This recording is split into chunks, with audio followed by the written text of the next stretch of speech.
Hello. Hello to everyone. So, I believe we have some business to take care of. So I started Fontaine Act 5 last night. I have more time tonight, so hopefully we're able to finish it. There is one thing I do want to take care of before we begin.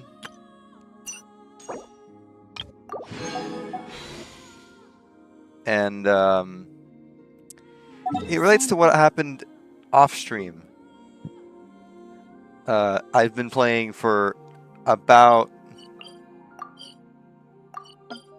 let me check. Roughly 8.5 hours. So, yeah. Putting that aside, what happened during those 8.5 hours is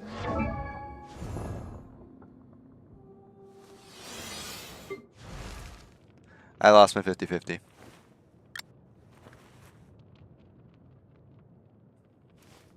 I lost my 50-50.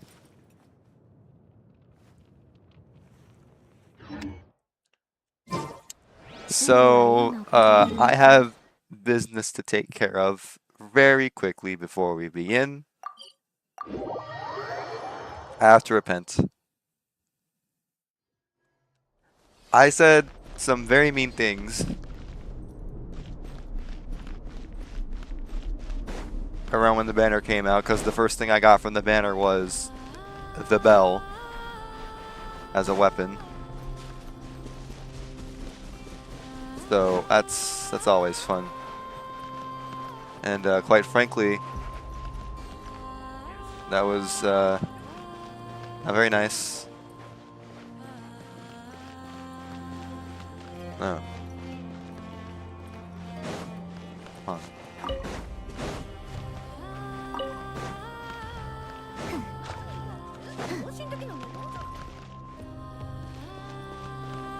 So right now, my goal is to repent for the very bad things I said, and also for the fact that I did some very interesting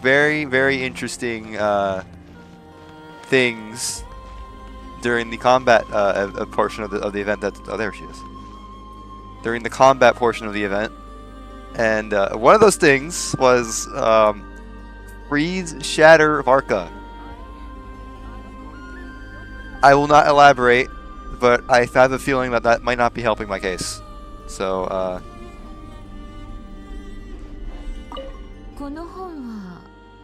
I need to change my okay. I need to change my voiceover language back to English.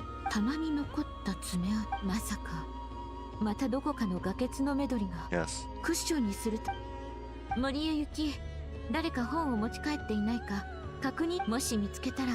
返してもらってくれ。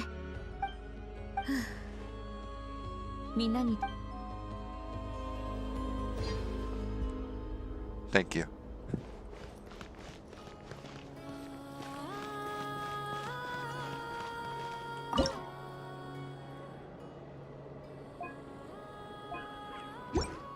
I don't know, there's not much I can do. I've already lost the 50-50. All I can do is continue to shove every single pull I get in and then hope for the worst.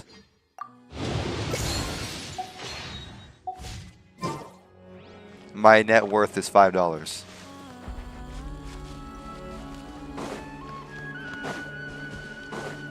Sure.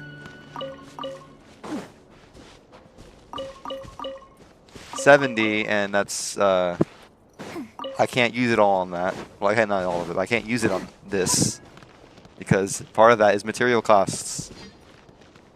Very important things. Anyway, I have repented. I spent 2 pulls. I got nothing, which I don't know what I'm expecting. I'm at like 3 pity.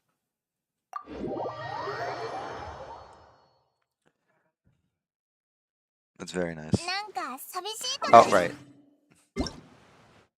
I mean, hey, one thing I did say, that if I'm going to lose my 50-50, I did say this. I have gone on record saying this. I don't know if it was on stream or at all, but I believe I may have mentioned this on stream. Could Farina really be here?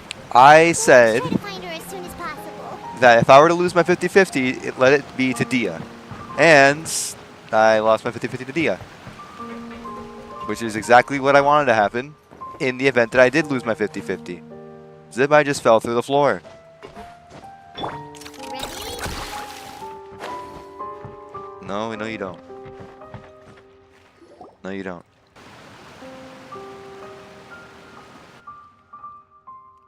Why are you sad? Stop being sad. That's Farina, right over there. Mm-hmm. Oh. Should I just give up? This is all meaningless. I'm gonna lower your volume because you are louder than my game. Like significantly so. What was meant to happen did happen after all. Everyone's dead. I'm sorry. I'm so sorry. Give up, Farina. There's no point in holding out. I'm sorry. But what can I even do other than to repeat meaningless apologies over and over? Who's that? This is not funny, this is not funny, this is not funny, this is not funny. Don't worry, Farina. It's just us. I am the very evil Electro Traveler. Be scared. So it is you, blonde traveler from another land. Why, I almost thought you were someone from that mob of my ignorant subjects. Come to kneel and beg for my forgiveness. True. Farina, you were crying just now, weren't you? What do you mean, tear stains? So, who did that uncivilized rabble think they were? Disturbing my enjoyment of the arts.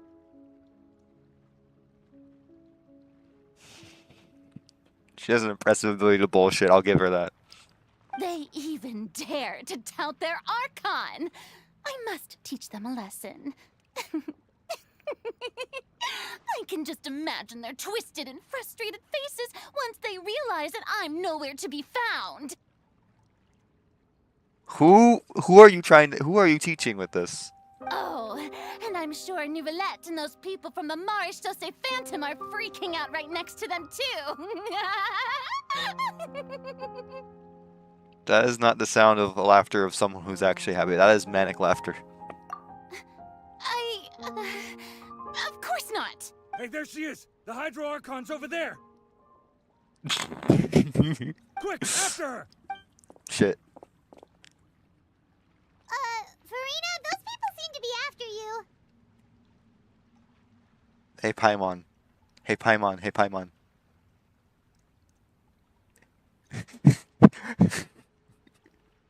Hey Paimon, I think we know.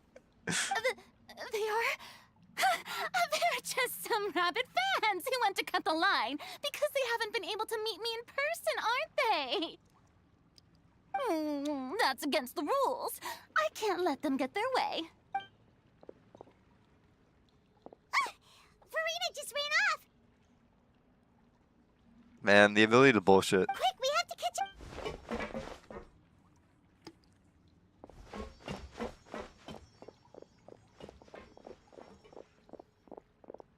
These guys are barely jogging.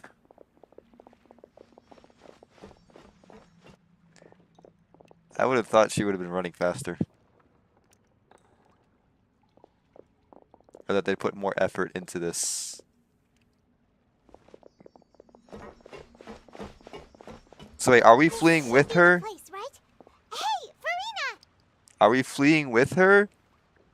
Or are we trying to follow her? There's a good hiding spot over here. What is this place? Your mom's house. Hurry, they're almost here. fine. I suppose haste is warranted. And she dies.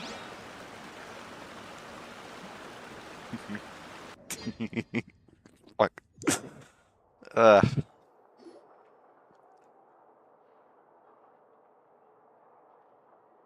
This room sucks. Paimon's exhausted.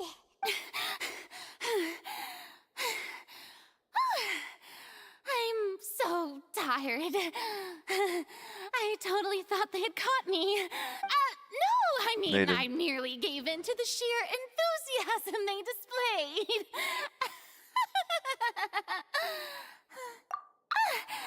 You're right. Yep, that's a good girl. What?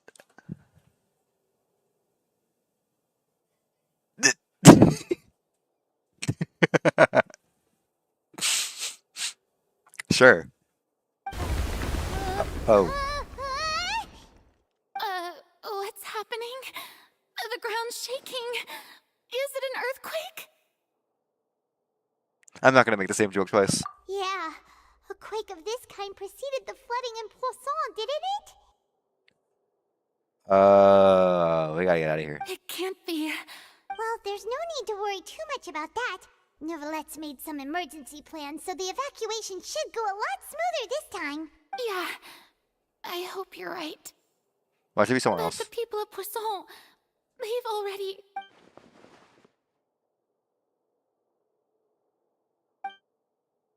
Days died. It's true. I've been investigating the prophecy for hundreds of years. Awesome. I once had informants all over Tevat, searching for clues and feeding information back to me. I've tried all kinds of ways too to hold back the sea. Anything to keep the coastline from advancing. But all my efforts proved to be futile in the end. Really, the truth has been clear to me for a very long time. We cannot make an enemy of the divine. No matter what we do, the will of the heavenly principles will have its way, and the prophecy shall be fulfilled. Give up. I do love the sound of that phrase. It would mean finally coming to terms with fate, but also for me to finally be free. Indeed, I've thought about giving up so many times, especially after we almost lost Poisson. Fate is really unreasonable, isn't it? It has no heart and obeys no rules. The prophecy has only just started to come true, and so many people have already lost their lives. But just now, it all became clear to me. I still don't have the right to come to terms with fate on behalf of everyone else. As long as the final moment hasn't come, it's still not too late. Don't worry. I will keep hope alive for everyone until the very end.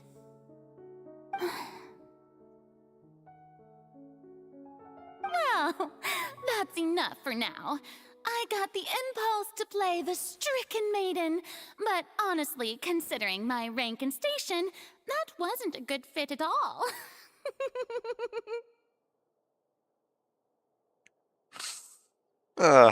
Okay, sure.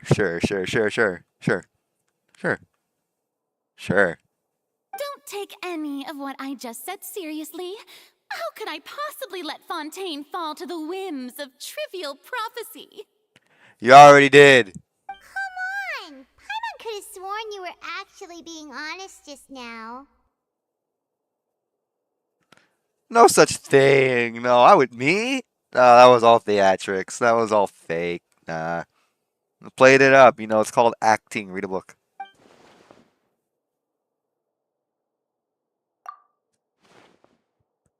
Share my burden. Oh man, I thought she was gonna double down. That's impossible. It was fated right from the start that this would be my duty alone. A witness. Yes, I've heard that you came to Tevat from beyond the stars, yes. In other words, you never belonged here. That's kind of mean. That's a little mean, don't you think? Excuse you. And if Tevat is, in its entirety, a show on a stage, then you're just a spectator, aren't you?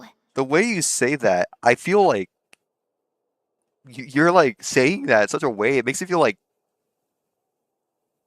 it's like a slur. If that's the case... Don't say things like that in that tone of voice. Not that tone of voice. It's making it sound like you're fucking calling me slurs. Oh, cutscene.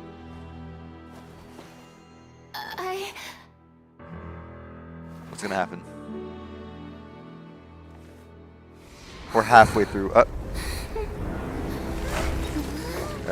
Oh, this is not pre-rendered. I am Electro Traveler.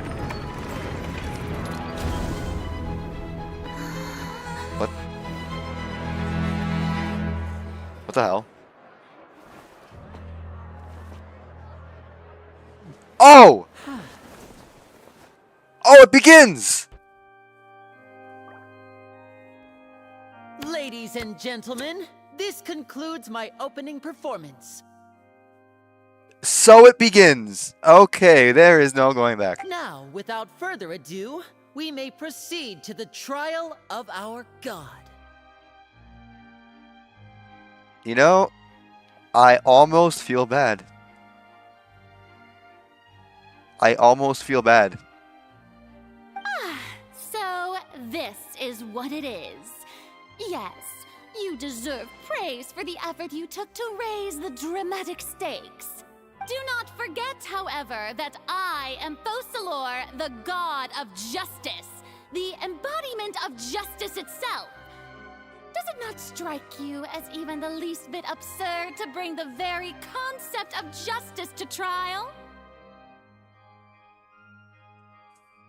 She makes a point, actually. May I interpret these words as your refusal to stand trial? In that case, you will have the opportunity to defend your honor through a duel.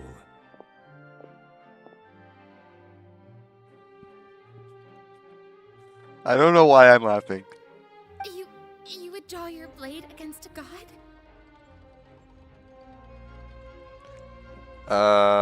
Let's see. Yes. That's Sting. That is I see. Iron It Sting. seems like you have made up your mind.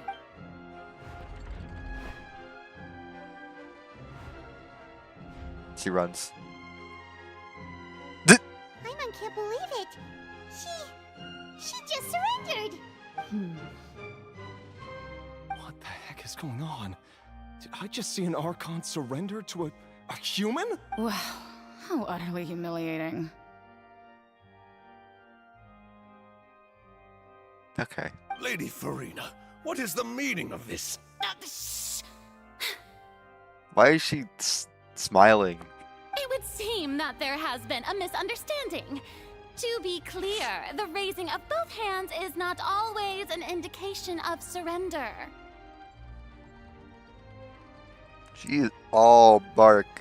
Looking for excuses again, huh? I raised my hands just now to indicate my acceptance of the trial. No duel shall be necessary. I will admit. I'm sorry, everyone. I was unable to protect the people of Poisson. The people clapping down here. Trial for That's my really crimes. fucking funny. You are not the only ones to be disappointed in me. I, too, am exceedingly disappointed in myself. But now, it is time for the Hydro Archon to show you her courage and resolve. I, Farina, will use this trial to show the world the true meaning of justice! Okay, this is completely unrelated, but if I drag my cursor to the bottom, you can see it on the stream. Like, you can see it above my chat window on the stream. It's really weird, actually. Like I'm moving my mouse at the bottom. You can see it. That's weird. This time, I will protect you. Applaud and rejoice! One of the most outrageous and fantastical arcs known to the opera epiclese is now unfolding before your eyes. She's so extra. Mark my words. This shall be one of the most exhilarating and brilliant shows ever to grace the stage. That was her of ready Fontaine. pose. The trial of the Hydro Archon. In the part, like the character select, will in the party now select. Begin. Woohoo! Now we're making history. Why does it feel like Farina just took over the whole thing? Like, come on! Didn't she just get forced to stand trial for her crimes? Also, even though she's still acting super dramatic, she is taking this seriously this time, right? No. All right then. Who will be my opponent in this trial? The court asks the prosecutor to please take the stand. Oh. Is that so? Very well. Then please speak, witness of Tivat, my accuser and fated opponent.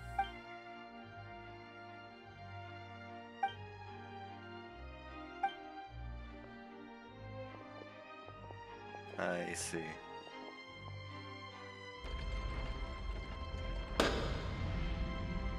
Also, please allow me to ask No as gavel, a uses a final cane. question before the trial begins. Just how much work did you do to force me onto this stage? Well, we did do a lot of prep after the meeting that day. I can go over the tasks assigned to the Spina di Rosula, since they were rather straightforward and easy. Navia, the president of the Spina di Rosula. Most of the people who participated in the disturbance this morning were my subordinates. Oh. They changed into plain clothes and came to the Opera House as regular audience members, waiting for the perfect opportunity to incite insurrection against you. The people's resentment against their Archon has been building as more and more of the prophecy is fulfilled. A spark was all we needed to turn smoldering anger into a flame. Moreover, according to our understanding and analysis of you, when something like that occurred, you would likely flee the scene and head to Poisson by yourself. So, we arranged for a second She's group to lie in wait pissed. there. She's fucking pissed. Look at that. I've never seen her actually angry. So, you mean the ones who scoured the settlement for me were also from the Spina? And their goal was to force you to step into the giant magic box so you may personally participate in the greatest magic performance in all of Fontainian history. Way to be, what's the word I'm looking for? Humble. That's right. That house was a magic box, rather than someone's residence. As the super ultimate version of the setup that I used when I first performed at the Opera Epiclese, the volume of the box was increased by a whole order of magnitude, and the distance it traversed was the entire gap between Poisson and Areneas. Its cargo, of course, was an Archon instead of a human. My thanks, Farina. Without your help, we could never have pulled off such an extraordinary performance. Oh boy. You're welcome?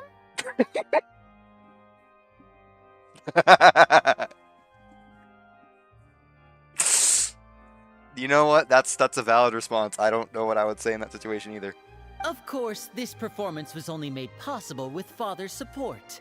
The House of the Hearth spent a massive amount of labor in Mora to pull this off. So basically, we're spending Fatui funds to kidnap Archons.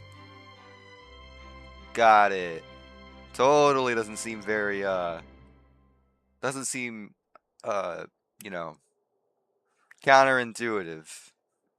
If they're trying to preserve the reputation of the Fatui. That's We all had I'm to saying. select a location, construct a giant magic box, dig a tunnel, and open up a path through the water. It was a lot of work for all of us. How How could you dig a tunnel that big in such a small amount of time? So, in other words, the earthquake that we felt within the giant magic box was just a normal tremor from the transportation of the whole house? This is kidnapping, guys. That's right. It wasn't a sign of another disaster to come.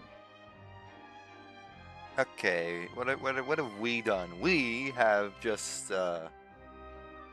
we lied. We kidnapped someone. What else did we do? Property destruction?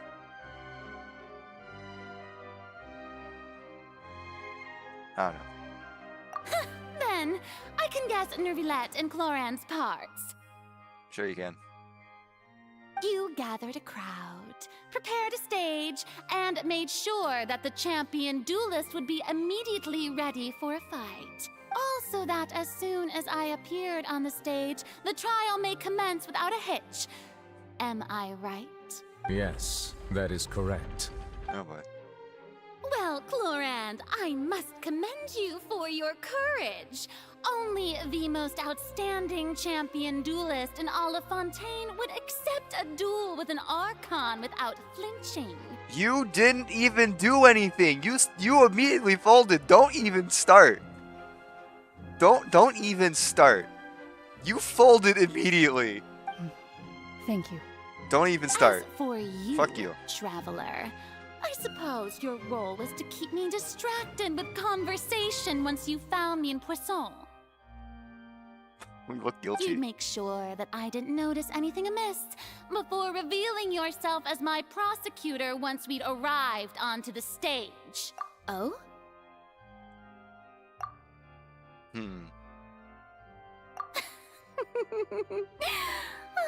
Is that so? Then I suppose I must have missed my final chance. It's fine. It matters not.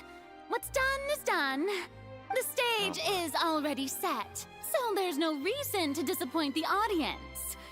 Let's see this trial through to the very end. Do I have to... Is this gonna be... Oh boy.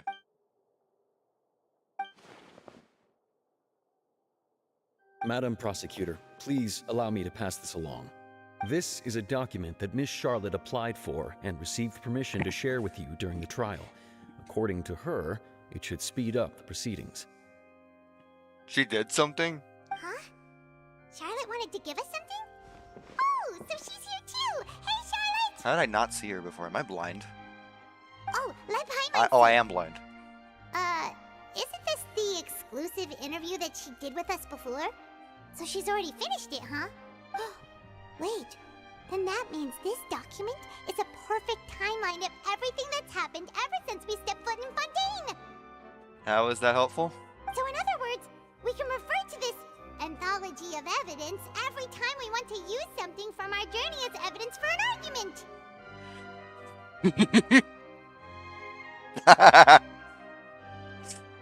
That's a very subtle way to explain a game mechanic. Nice one. Very nice one. It's a super practical gift. Let's quickly confirm the information in it. Just think of it as a refresher, alright? You defeated the Hydro Archon in the very first duel you took part in at the Opera House. That's one for the history books, all right.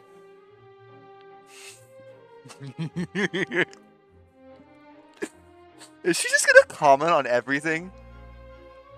I nearly lost my awesome friend Navia. To be honest, that still gives me shivers. She is gonna comment on everything that happens. I didn't think that you'd wind up getting to the bottom of the case I'd been following all this time. I guess you could also see this as a happy coincidence. I didn't think that you'd... According to the fortune of Fatui...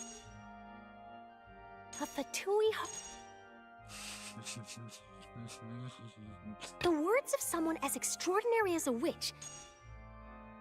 This is the first time Monsieur Nervilette had a difference of opinion with the oratories. Interesting. Very interesting. The prosecution and the defense are both in position. The trial shall now This begin. is an unfortunate time to have to desperately use the bathroom. Hold on, I'm gonna be right back. I will try to be quick. I really have to use the bathroom.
Okay. Ah, man, everyone's gone. Oh, come on, Nervylette. There's no need to repeat all the unimportant legalese. Just fast forward to the part where the prosecution lays out my offenses. As the defendant and the lead actress of this performance, God, is everything I a still fucking haven't even play been to you? informed of my supposed guilt in all of this. Everything is show to you, man? Of course, it is only natural for humans to struggle to understand the actions of a god. However, you will need more than that to convict me of a crime. Aren't Archons mortal?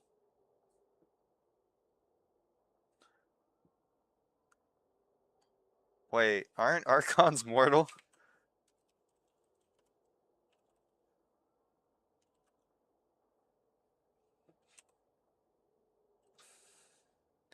Am I crazy?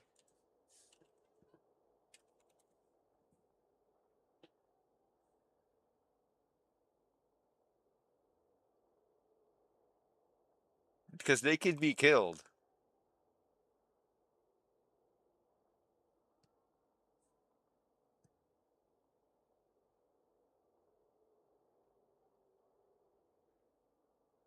Huh.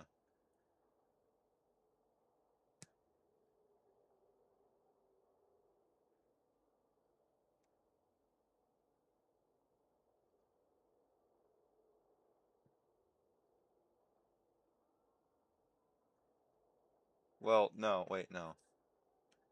No, the only That's Archon true. that's mortal But is my the charge here is Pyro unrelated Archon, to your right? conduct as an Archon. Instead, I would like to charge you as a fraud who's never been the Archon in the first place. Oh. So, this doesn't mean anything. Wait, what was that? Lady Farina's a fraud? Hey, I came here thinking that we were going to try the Hydro Archon for forsaking her duty, but did I hear that right? She's not our Archon at all? We got no one. Charge accepted. Charge accepted. Okay, shit's about Lady to be real. Farina, do you plead guilty to the charge? No. I think it's bullshit. I am the Archon.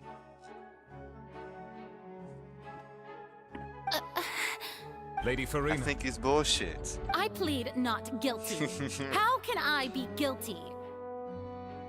You look pretty guilty. There is no way that I, Focalor, otherwise known as Farina de Fontaine, a member of the Seven and the Regina of all waters, kindreds, peoples, and laws of Fontaine, could be anything other than your true Archon. Yeah. Even though Lady Farina can be rather eccentric, isn't it going too far to doubt her very identity?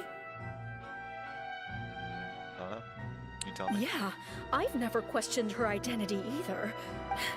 I have cause to believe that common sense will prevail in this case. Many of the members of the audience have known me as the Hydro Archon ever since they were born. See? Even the Oratrice has decided to show me its favor. Well, the Oratrice is a Are piece you of sure shit. you It doesn't want mean to commit anything. to a if you wish to drop the case, I can promise you as the God of Justice that you will not have to face trial for making a false accusation. An argument with near impossible odds, huh? You have to not only refute Farina's claims, but— Well, I tried to give you the chance to surrender. If you must persist, then let me ask. If you believe I'm not the Archon, then what manner of being do you think I am? Oh, I know what you are. You're a And if I was not the Archon, then how did I manage to live for over 500 years?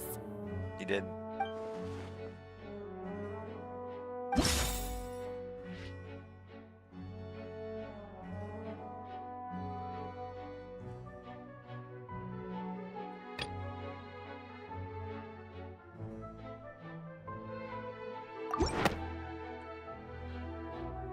First of all, you may be a member of another long-lived race, which would allow you to naturally possess an extended lifespan.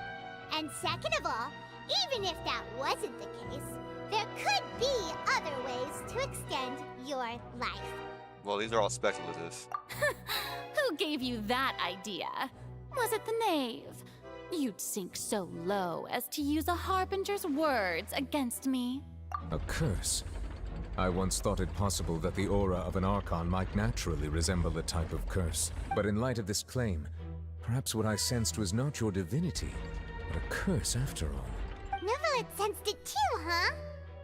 Lady Farina is actually a human? Well, it is true that it's extremely difficult to tell humans and gods apart just by looking at them. It's not impossible. Hey, that's too close to the decision. Don't start celebrating too I like early it too. now. Even if I have been carrying a curse like you said, how does that prove that I am merely a human being? Besides, everyone knows that the main difference between a human and a god is the possession of authority. Gods can do what humans cannot. That's why they're worshipped as gods. How's he doing shit? For centuries, manifestations of my authority have served the nation of Fontaine. Yeah. One need only to turn their eyes towards the Oratrice Mécanique d'Analyse Cardinal in this very opera house, or consider the indemnitium that is used in every aspect of life.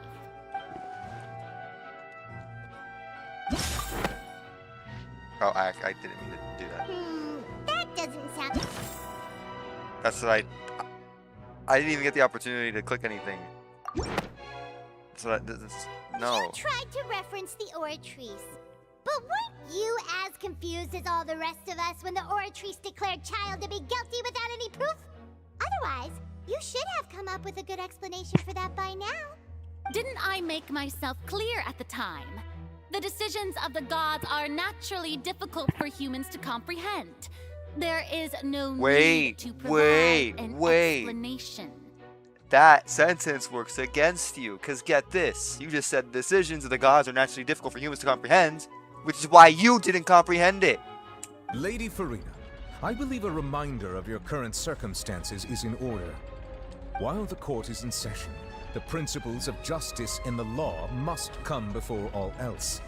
While you are an Archon, you are also first and foremost the defendant in this trial.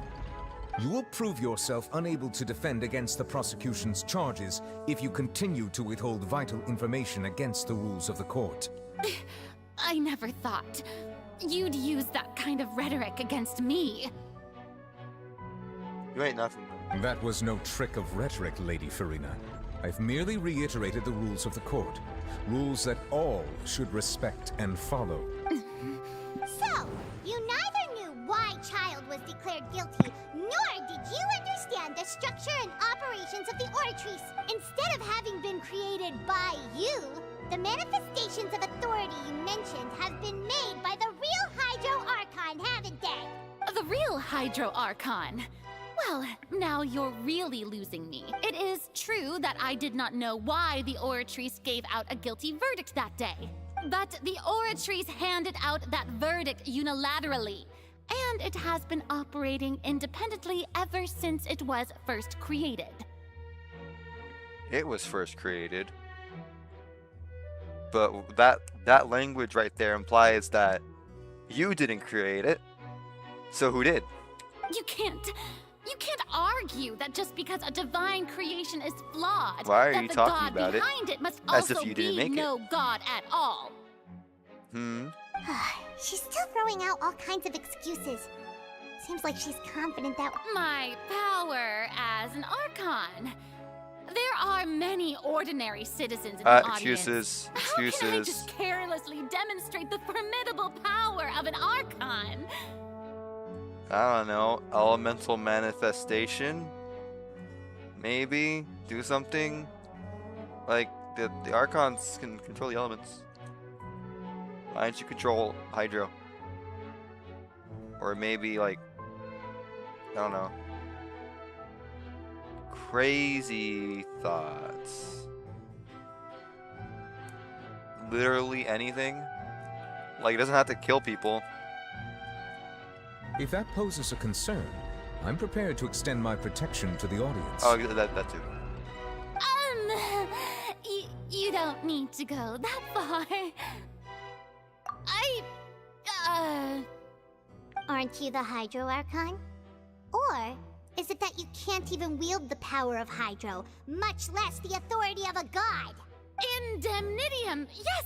It's all because of Indemnitium! You All came up with that Archons shit on the derive spot. Don't their start. Power from the faith of the people, and I've converted the people's faith in justice into Indemnitium! You just made that up right now. Thus did I give up all of my divine power to provide everyone with energy for their daily lives. Have you ever seen a more magnanimous god? I've never heard that word before, actually. What is magnanimous?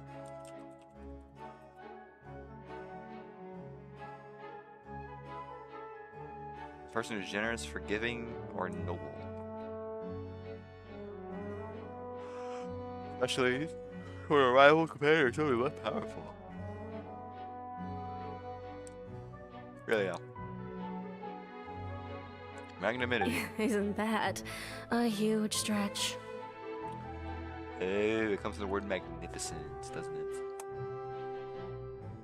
Yeah, no matter how generous an Archon can be, how could they give up all their power? Can a god with no power even still be called a god? I didn't even consider that. That's a good point.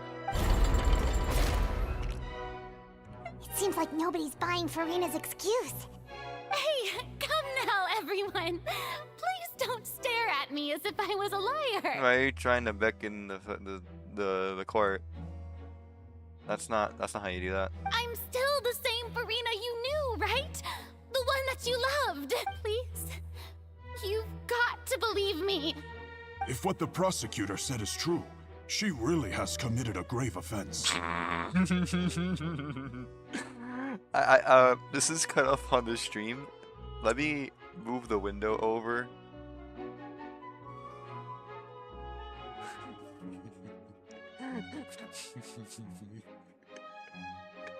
Are you seeing this?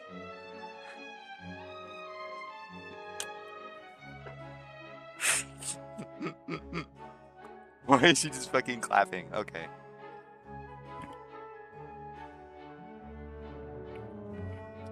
Terribly sorry, hold on. Give me a few moments. I will be back. I hate to leave in the middle of this, but yeah, just give me... Not what I meant to do. Ignore that. No. Okay, I forgot words in my native language. Good job. Give me a moment.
Okay. Did she deceive all of us? And all of our parents and grandparents too? And all of our ancestors? Ever since they were born? Yeah, I think that's what that is, actually. I think that's what you call that. Enough! That's enough. Tell me then, if I'm not the real Hydro Archon, then who is? Close. If you have no evidence of another Hydro Archon's existence, nor can you find anyone who can back up their claim to be such, then what grounds have you to say that I'm not actually the real deal? Wow, she came up with yet another argument.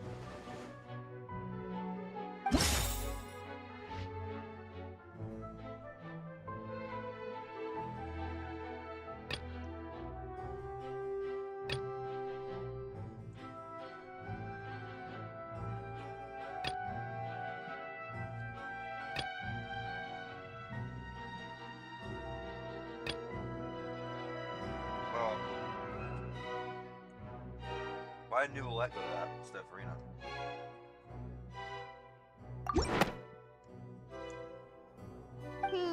That doesn't sound...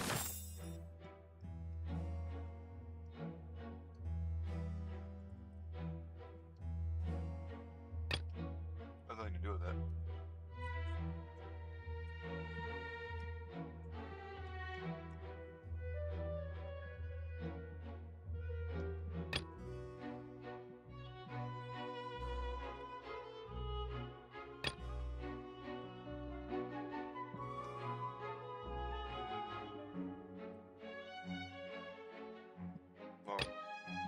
None of this has anything to do with this.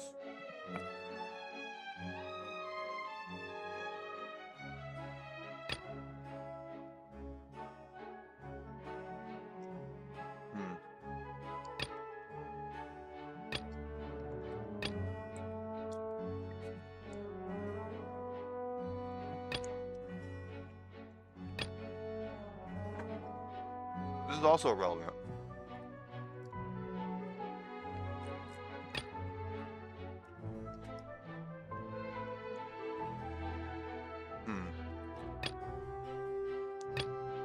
Is this relevant?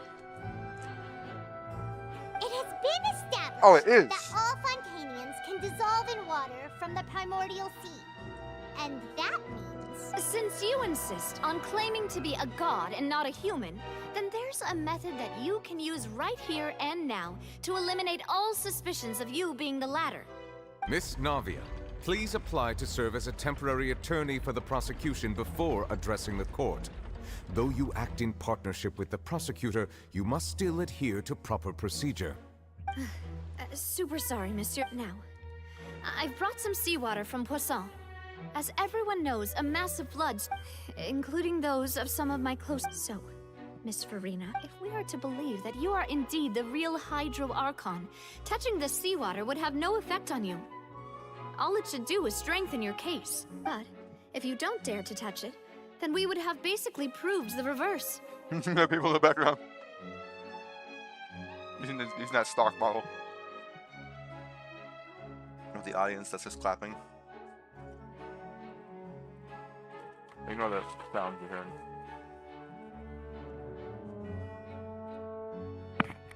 I just ate. Oh, and I must remind you that after the disaster at Poisson, nobody wants to see any more people dissolve. I do hope you'll act prudently and choose the simpler path of admitting guilt. Navia from the Spina di Rasula. The Spina has governed Poisson for many years. I guess her suggestion is valid. What do you mean you guess? If Lady Farina is indeed...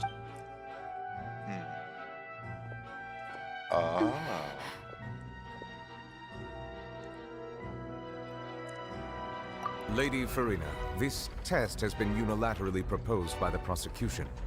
As it falls outside the realm of standard court proceedings, you possess the right to decline participation. Well, of course he had to tell her that. But refusing to participate is basically the same as a confession of guilt. She's just staring at the water without saying a single word. It really does seem like she's quite terrified of it. A What's going on? Is she really planning to... that's not what we thought she would... Due to the inherent risk of the test, Lady Farina. Hey!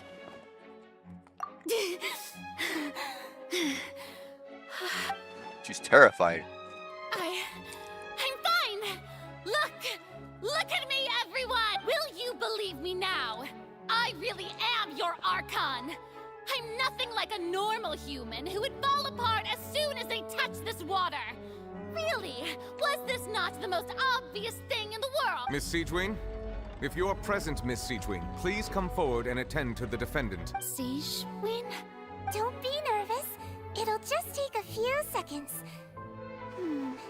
Let me see. That should be enough. Please announce the results of your evaluation to the court. As everyone doubtlessly saw, Miss Farina was displaying symptoms of hyperventilation and flushed skin. These indicate that she was experiencing the adverse effects of exposure to primordial seawater. The extent to which she was affected is the same as other humans when exposed to primordial seawater of a similar concentration. Thank you, Miss Siegewing. Lady Farina. Oh boy. You may return to the defendant's stand. Oh wait, what did she just say? I didn't get dissolved! Shouldn't that be enough to prove my innocence? Weren't you fucking listening? Well, considering your tendency to run from your problems, we did originally prepare a direct sample of the seawater around Poisson. However, after extensive discussion, we exchanged it for a sample that is not concentrated enough to dissolve an actual human. After all, on the off chance that something entirely unexpected might occur, we don't want anyone else to lose their life to the sea. Yeah, so out of regard for Farina's life, you secured a low-concentration sample and asked the head nurse to serve as an expert witness. It's a great thing that the direct sample wasn't actually used. Farina could have... I can't believe... You...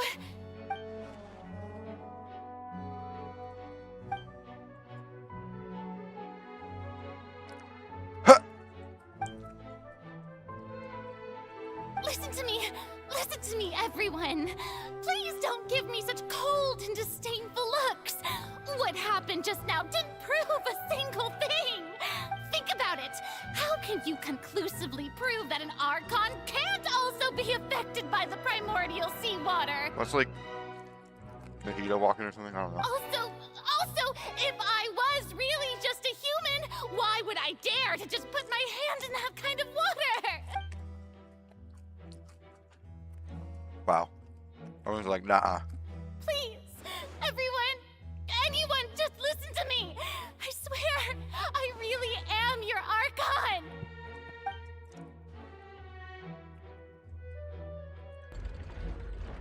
Wow, no one gives a shit. Damn.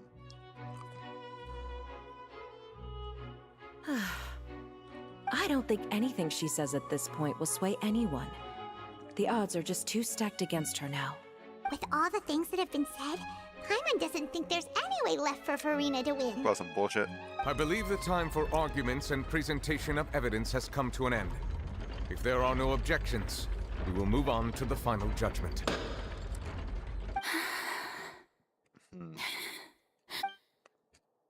I don't think anything she says at this point will sway anyone. She's too stacked against her now.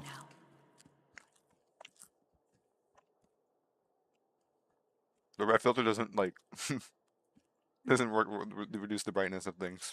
Really funny.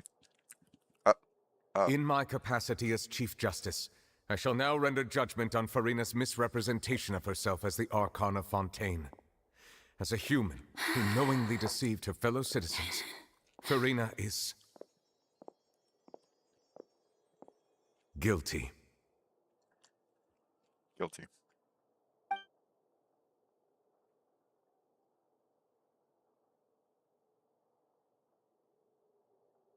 Wait! Oh shit, wait! We shall now turn to the Oratrice Mécanique d'Analyse Cardinale to render the final verdict on the charges.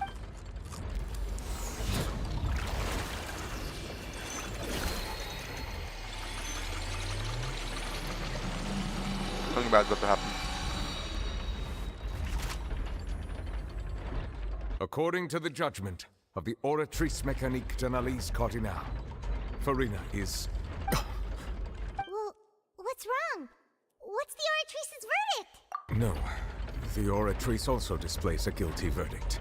Isn't that What? correct then? However, the exact wording of the verdict is thus.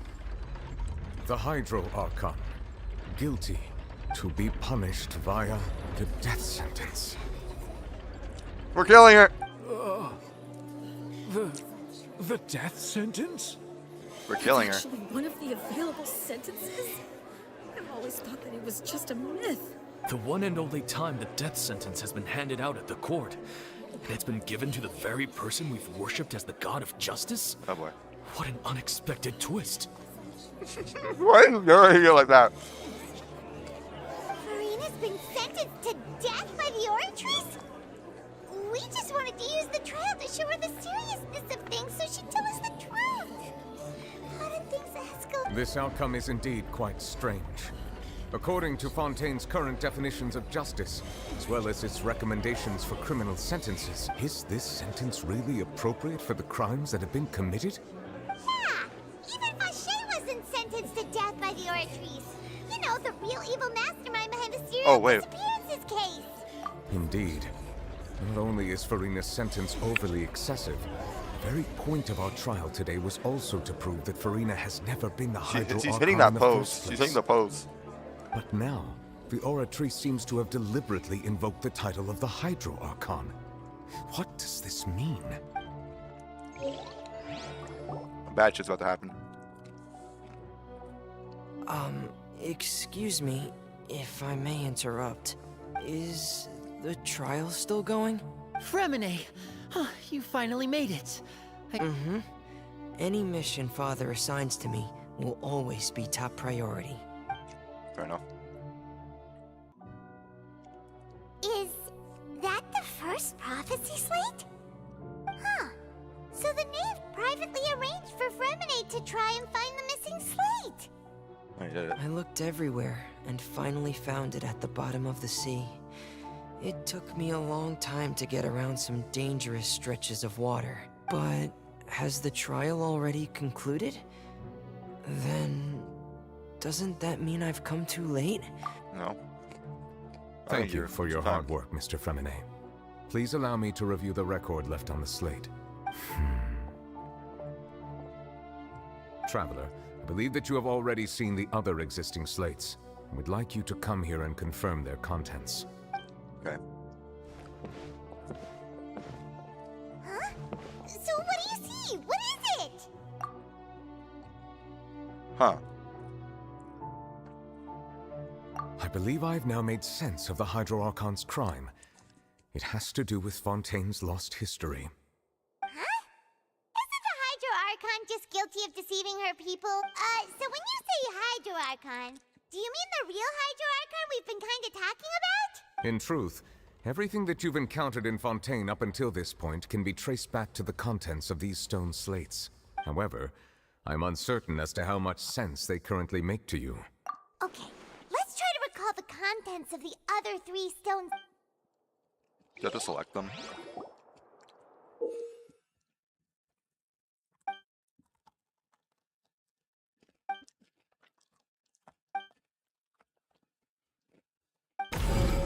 I see.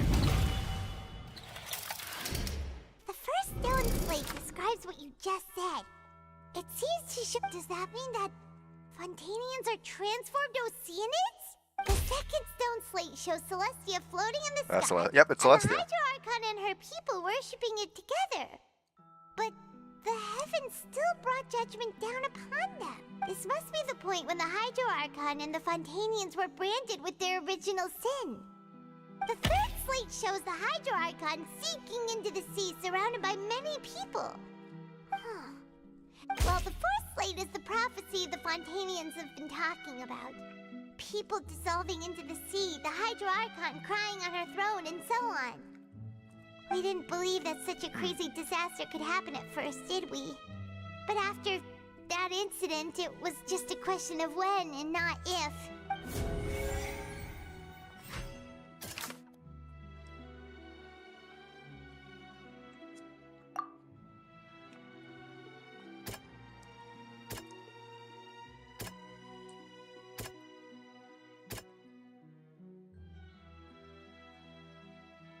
That doesn't... What do you mean?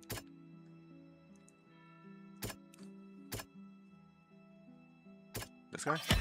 We know from the case of the serial disappearances of young women that Fontainians can be dissolved in primordial seawater, and the first stone slate tells us this might be the reason that Fontainians can dissolve.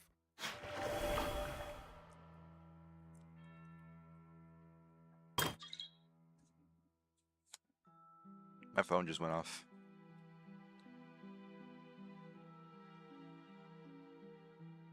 I see. History of the future. That doesn't... Well, wait, okay. Maybe. Perhaps what is about to take place has all happened before, and the original sin cast down on the people of Fontaine by Celestia, as recorded on the stones.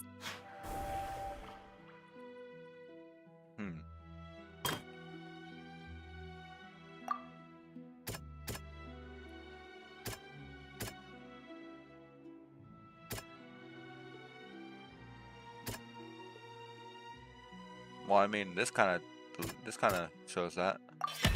It's not as simple as falling into the sea. When Navia fell into the sea, her consciousness was subjected to judgment. Huh. Well, I mean, we just saw this happen. She's crying.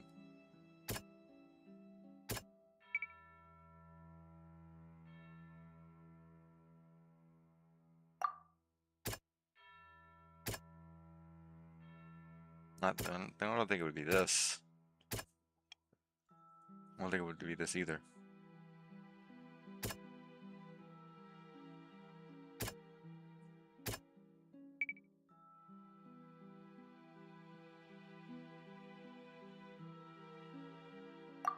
Well, I mean, temporarily pushed back is it was a good point there. I don't think that's important. I think this is important. The prophecy from the stone slates found its way into society, but not many people believed it at first. If we hadn't dealt with it in time, things could have gone very badly. They'll dissolve into the primordial sea but won't cease to exist. Their essence will flow in the seawater, converge, and take the form of an Oceanid. The Hydro Archon was sentenced to death in court, shocking everyone present. Perhaps this means that her sin was actually Fontaine's original sin. Navia fell into the water inside those ruins, and she nearly dissolved. She was surrounded by the people of Poisson in a court within her consciousness, and was forced to take part in a trial meant to make her stay. The eruption of the primordial sea at the fortress of Meripede was the surest sign that the prophecy was about to come to pass no matter what. The stone slate's contents can all be verified by recent events. Oh boy. Oh boy.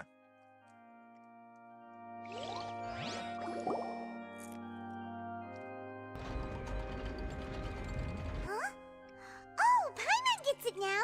But then it feels like we're going to have to share some truly shocking revelations. Let's hear them. Incredible. Linny, did you hear that? We're not real humans. All Fontainians were originally created by the late previous Hydro Archon, with Oceanids as their basis. The evidence for that can be found in how only Fontainians could dissolve in primordial seawater, and how all the girls Vacher dissolved were also turned into Oceanids. Oh, and according to Navia, when she was about to get dissolved, she also saw everyone gathered around for a trial, all of them in the shape of Oceanids. Indeed.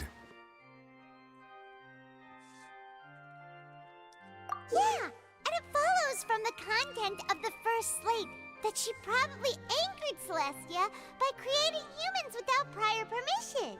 That could also explain why the Oratrice judged the Hydro Archon to be guilty. It's to account for that ancient sin. The Hydro Archon's true sin? was creating us? And yet, after many hundreds of years, the Hydro Archon's creations have turned around to try to judge the Archon within the Opera Epiclese. Yeah, isn't the image here? So wouldn't it be trying to show the image of the Hydro Archon also falling into the sea once the prophecy has been fulfilled in the fourth slate? In the end, the people will all be dissolved into the waters, and only the Hydro Archon will remain weeping on her throne. Only then will the sins of the people of Fontaine be washed away. Did Paimon get all that right? Yes. You've made some keen deductions. I must say, given how much you still don't know, it is impressive that you've already managed to connect so many pieces of the truth. However, while you were able to decode all the information on the slates, they've also been etched with an additional layer of hidden information using it. When we were at the ruins, I tried to decipher the hidden information recorded in the slates. But since we only had 3 slates at the time, I was unable to come to a full conclusion. Now that the slate collection is complete, I shall make another attempt to decipher the narrative recorded within. Oh boy.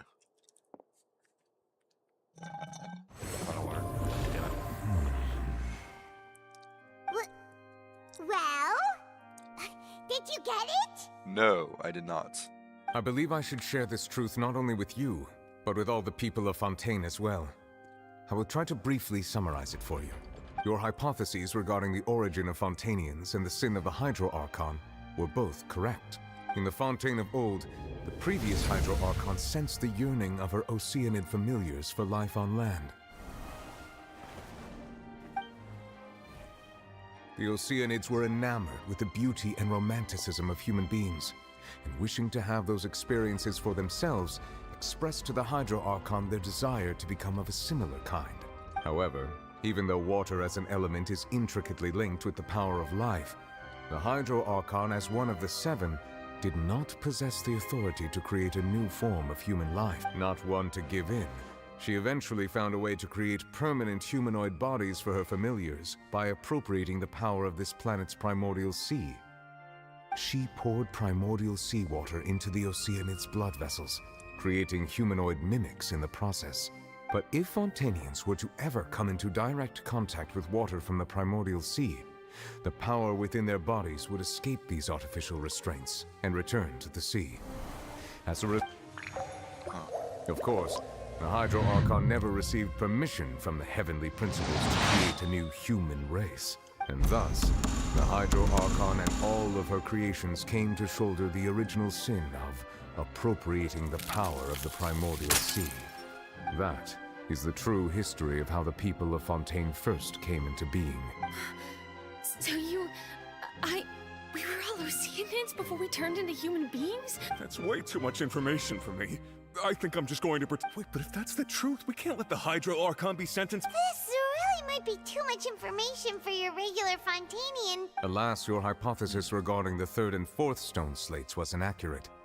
The slates' respective positions are, in fact, correct. A key point of the visual on the 3rd slate is how all the individuals depicted in the water are humans rather than Oceanids. Oh, that's a good point, actually. They have not been dissolved, which implies that the water depicted in this slate is not water from the primordial sea. That's actually the a good nation point, of Fontaine is the nation of Hydro, as well as the nation of trials and justice. Instead of being the literal element, the water in the scene symbolizes judgment and justice. You may also recall Navia's experience. When she fell into the sea, her consciousness was surrounded by that of many others who intended to hold a trial to determine her fate. Therefore, the meaning of the 3rd slate is that the people of Fontaine shall try the Hydro Archon at the court of justice. Yes, it refers to our present situation. I think I'm following now. So, in truth, everything we've done has happened exactly as the prophecy foretold. So now, it seems, we're the ones making sure it comes true. What should we do? Yeah, there's no way out of this. No matter what, the prophecy will be fulfilled. Is this what it feels like to be a prisoner of fate? If that's the case, does that mean the scene in the 4th slate will also be fulfilled soon? Newsflash, has already happened. Traveler, I would like to point out another small fallacy in your deductions about the 4th slate. You probably thought that the eruption of primordial seawater beneath the fortress of Meripede served as the surest sign that the prophecy was about to come to pass, yes? However, I believe that rather than being a sure sign, that eruption could in fact only be a small warning of something far worse to come. As for the root cause of the catastrophe, I believe you've already encountered it once before. Hold on.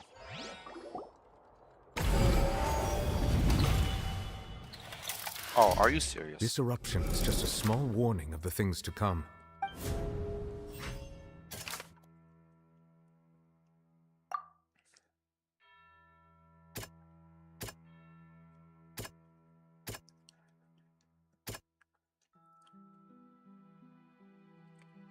Well, expropriation of justice, maybe. That doesn't... Oh, okay.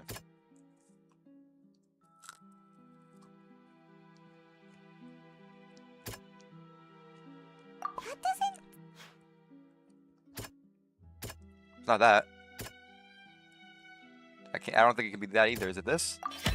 It was What? both dream and reality. How?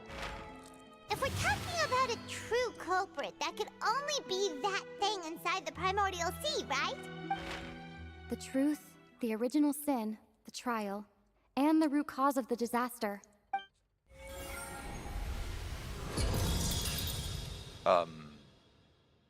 White or purple? Bad things are up. That.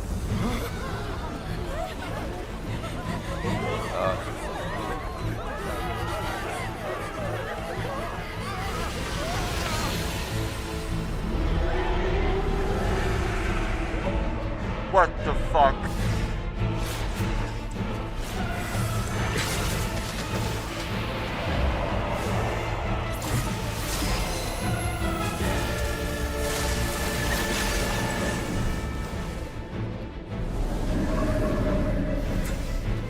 Kill the fucker, come on.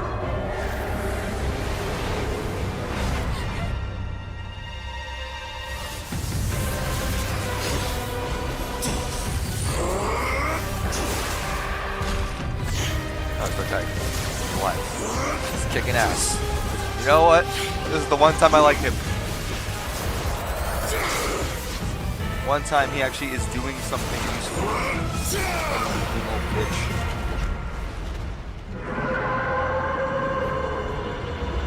Kick his ass, guys. Come on.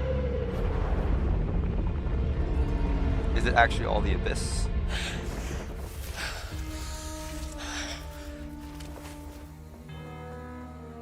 They really activated his delusion for that? I guess that makes sense.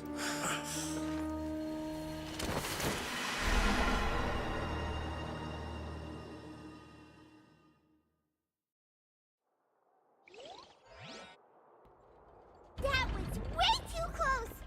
How did that thing just burst into the opera house? Wait, was that the huge whale you saw in your dream? So we've met it at last. I understand very well why it has chosen to make an appearance here. That whale does not belong to Tevat. It is a monster that has traversed the stars, weeping all the while. It has been greedily consuming the energy from the planet's primordial sea, using it to grow. That is the main cause for the rising sea levels. And once it has finished consuming all of the energy You said that when the Hydro Archon first created Fontainians out of Oceanids... Precisely. That whale finds the blood of Fontainians nigh impossible to resist. Therefore, when it left the primordial sea, it decided to make its next stop a packed opera house full of food. Food in the form of Fontainians. We just barely managed to push it back, right? That is correct. Indeed, it is more accurate to say that we should thank that Harbinger for buying us some time. Without him, the whale would have likely come onto land far sooner. From the way he looked, he must have been fighting the creature for quite a long time. That battle maniac. We've always known that he had a special connection with that whale, but we definitely didn't expect it to help us out like this. Anyway, now that we know that this whale is the actual cause of the disaster recorded in the prophecy, all we need to do to stop the prophecy would be to find a way to beat it up, right? It is too late. It had already absorbed too much of the primordial sea's energy before we could notice it. At this point, it has become practically integrated with the sea itself. Even if the entirety of Tevat were to be destroyed, it could still survive and swim off towards some other world. That's not something I will accept. We've already done everything we can, and we even found the true culprit. We've come so far. You can't just tell me that the last hurdle is some impossible foe. Indeed. That's not how a grand performance should end. I'll fight it to the end. No matter what. Cool. So the prophecy will be fulfilled no matter what, huh? What if you change fate? Huh? The prophecy.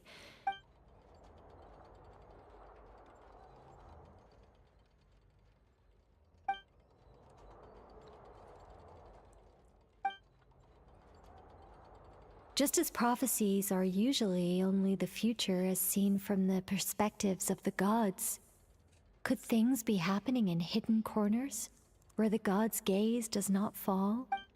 Ultimately, fate shall serve as your only guide, no matter what will happen in Tevat's future.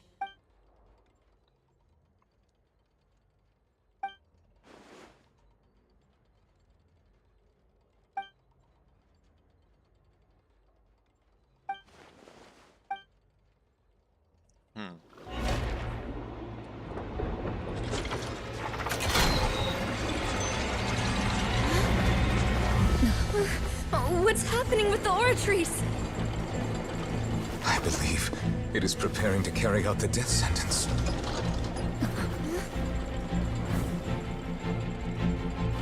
Farina!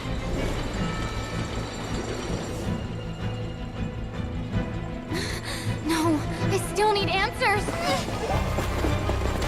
This is definitely a director. It's Hydro Traveler. No sane person would use Hydro Traveler. The beginning of the end.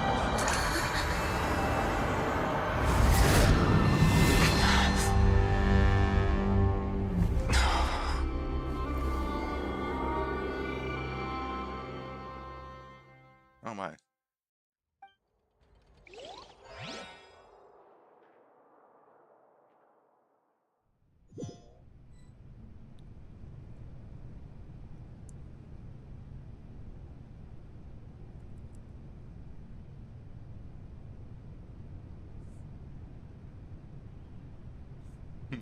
You. Sorry. That shocked expression on your face is just too amusing. I couldn't help myself. You are not Farina. Who are you?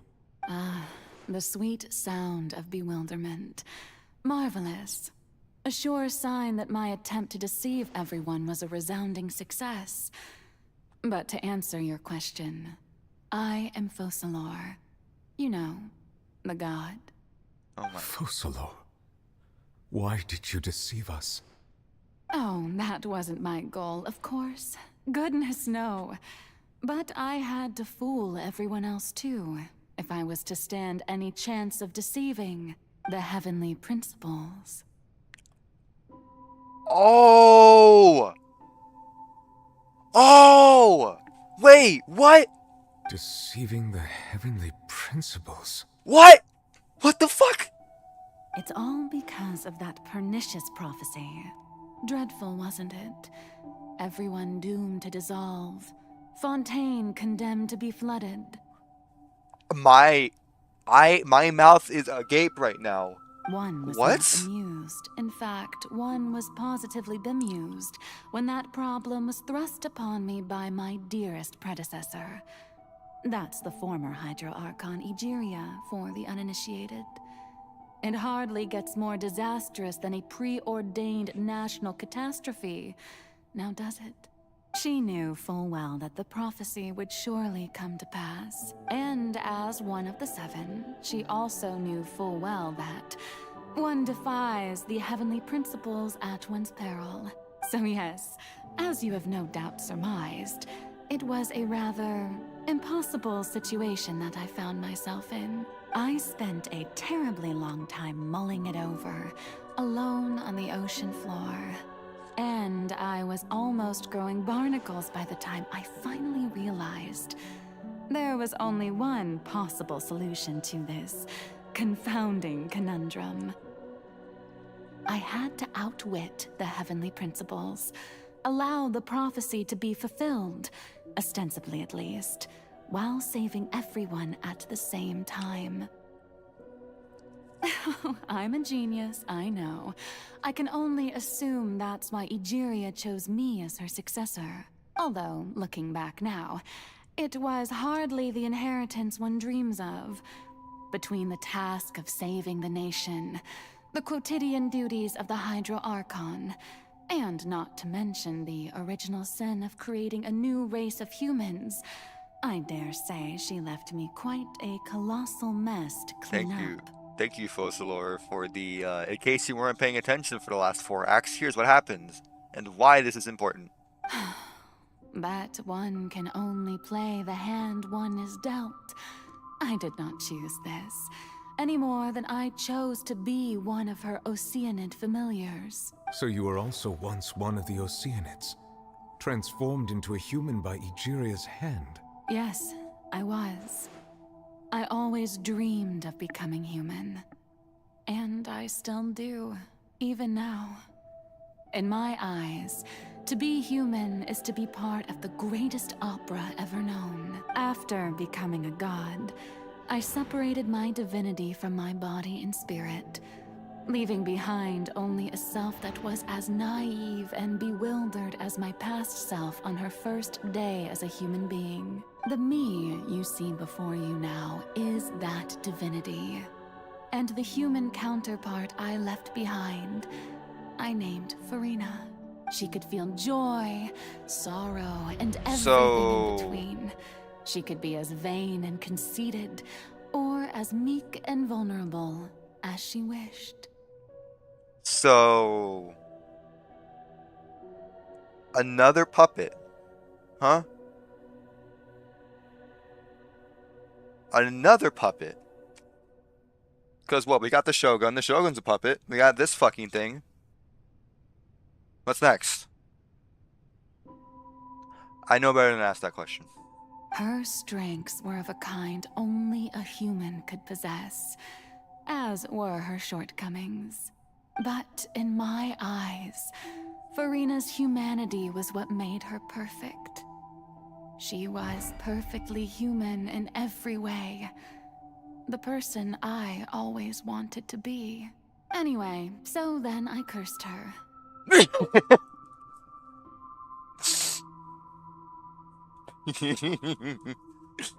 She was perfect, so I cursed her. All part of the plan, of course. The plan to deceive the heavenly principles. Do you still remember the final scene of the prophecy? The Hydra Archon alone, weeping on her throne. In order that the prophecy might appear fulfilled, I invited Farina to be an actress, to play the part of the Hydro Archon in the prophecy, under the curse I placed on her. So long as I, Focalor's divinity, continued to exist, she could not die. But nor was she free to live her life in the pursuit of happiness. Instead, she was forced to take the stage in the opera house, to embrace the role of leading lady, to forever play the part of the god from the prophecy, all to create a deceitful appearance of that prophecy coming to pass. I suppose now you probably understand why your court is called the Opera Epiclese. But Farina is only human, isn't she? Even though she has had a long life, her mind is no stronger than that of any other ordinary human being. I cannot begin to fathom what she has had to endure. It has indeed.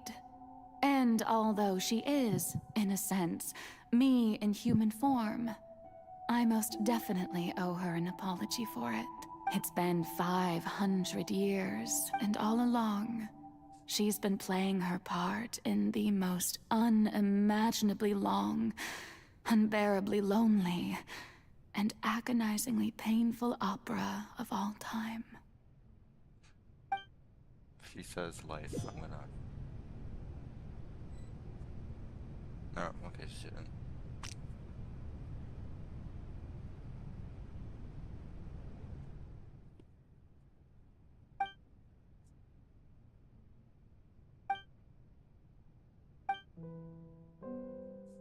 Huh.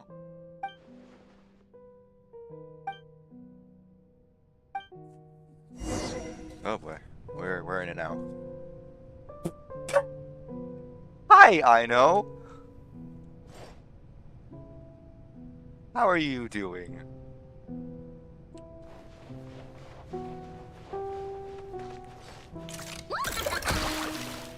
Oh, okay. I missed that completely.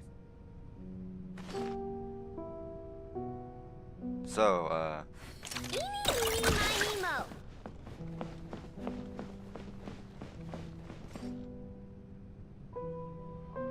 I have a lot to say. I have a lot to say, actually.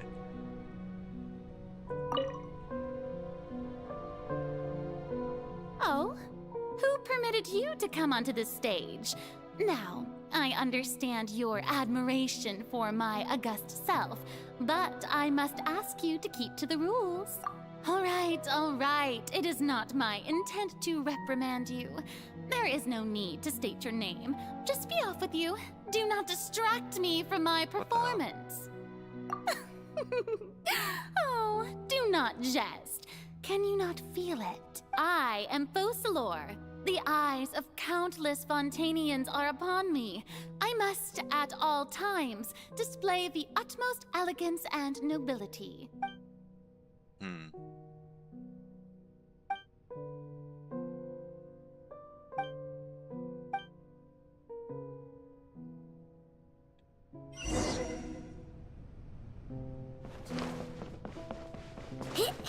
Dear audience, the performance is experiencing a technical difficulty, but worry not. The gods shall resolve it soon.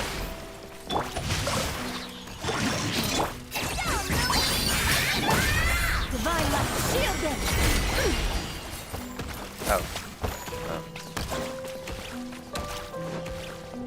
Hey, what gives? The audience is still watching me, you know. Guards! Wait, where are the guards? Guards!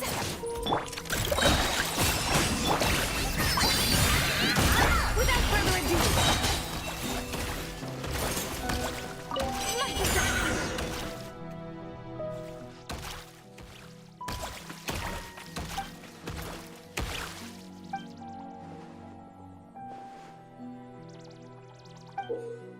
The fact that Lumi's just here.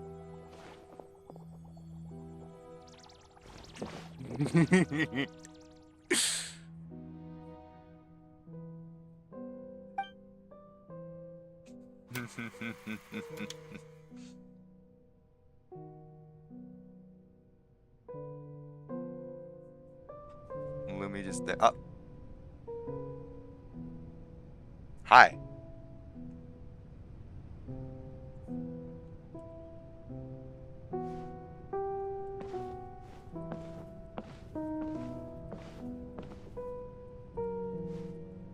I'm actually kind of curious. I can't access the character menu, but if I could, I wonder what build, if this is even considered like a character in the sense that the game you're playing, like, you know,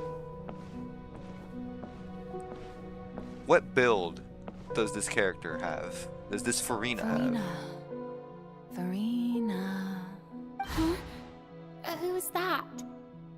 Who's calling me? Where are you? Be not nervous. Be not afraid. I am before you. Wait a moment. You're near me? How can this be? Mirror you, huh? You know what? That's not bad. Let's go with that. Mirror me. What do you wish to say? The prophecy.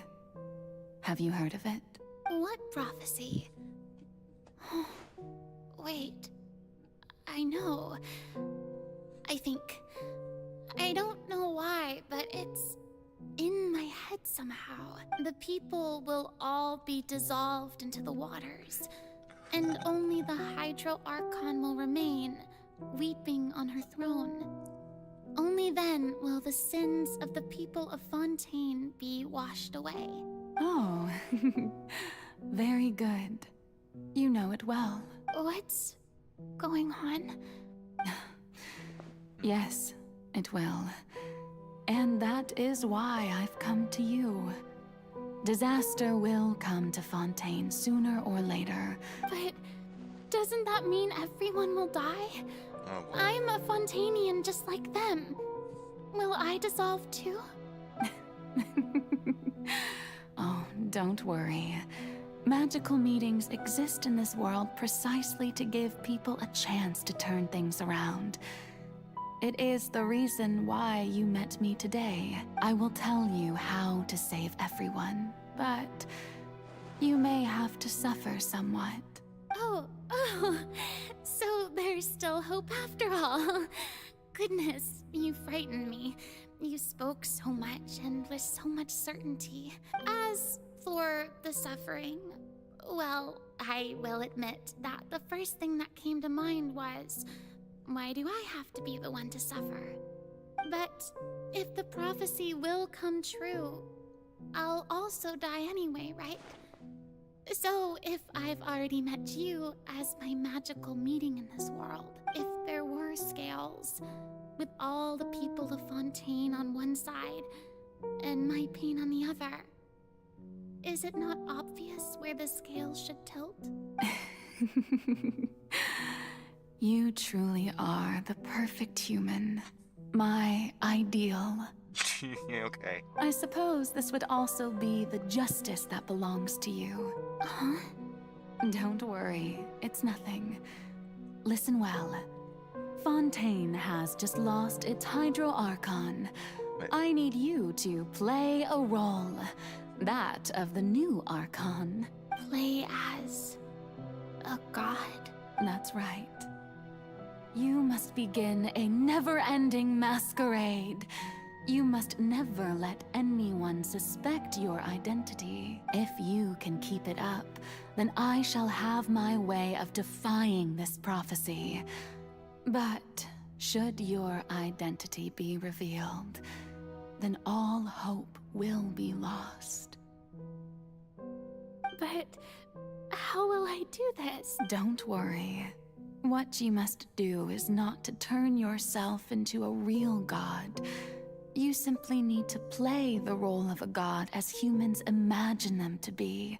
Being a human yourself, I'm sure you already know what such an entity would be like. Remember, your true challenge will not be pursuing divinity, but contending against humanity.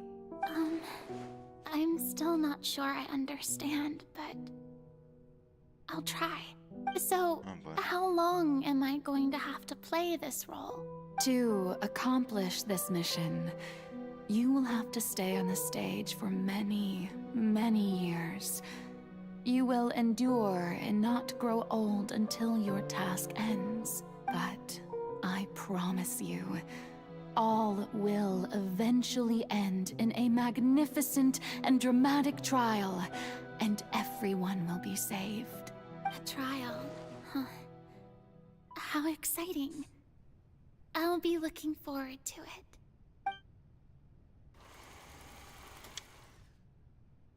Huh.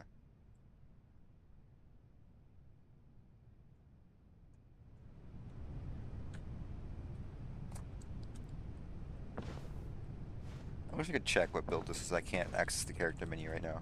I can't even press Alt to move my cursor.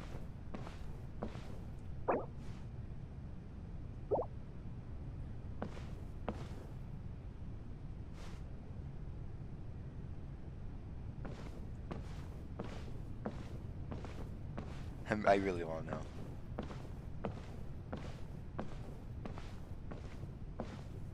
Gotta go around the back.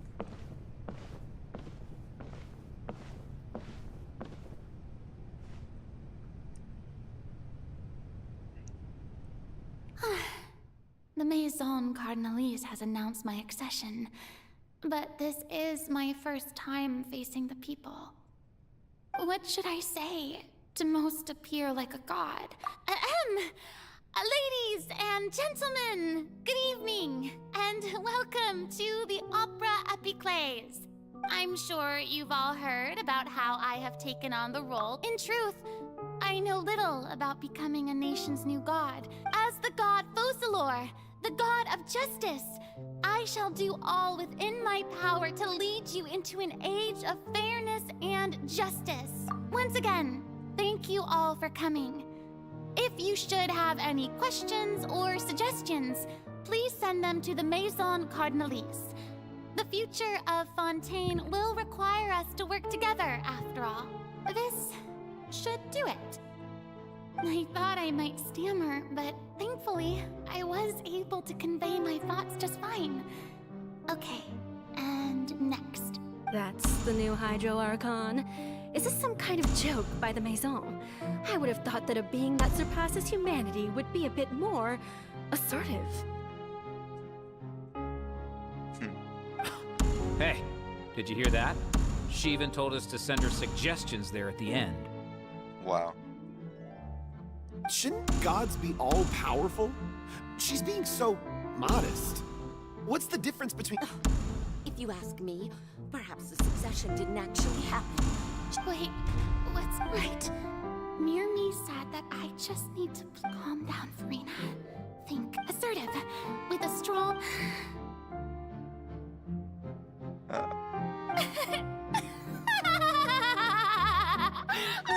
Oh, very good, my people. Only ones such as you are deserving of my rule. Now, I was wondering, if some weak puppet were to one day come onto the stage and claim ownership of this opera house, would the children of Fontaine follow them? Well, it seems that you would all see right through them. Having passed my test, you are qualified to witness wondrous trials alongside my august self, here in this opera house. You may consider my previous act a door gift of sorts. I thought it was a debut that suited the atmosphere. Now then, let us be reintroduced. Ah, so that was just a performance. How could I have forgotten that we were inside an opera house? Personality? It's quite shocking, to be honest, but I suppose it's a better look than before. Such a fascinating and bold deity. How wonderful! Our future may yet be bright after all. It seems I've turned them around. Best follow this flow and restart my accession speech. Conviction? Absolutely.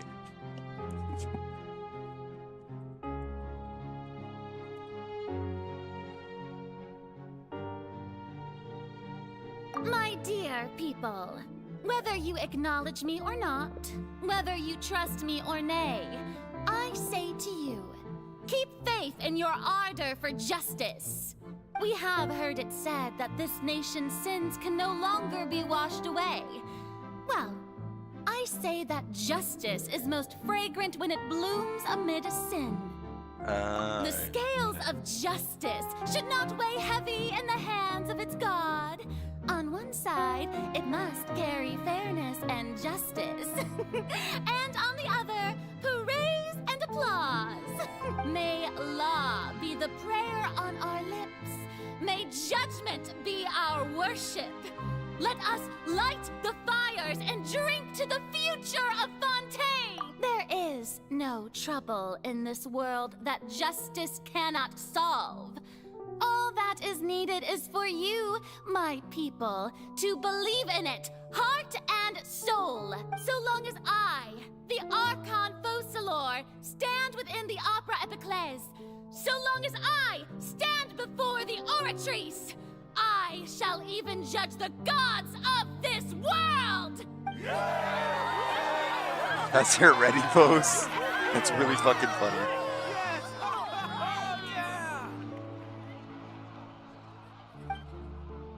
So I think that is just her. like full character. It's just you can't access a build or anything. Oh, but I can run now.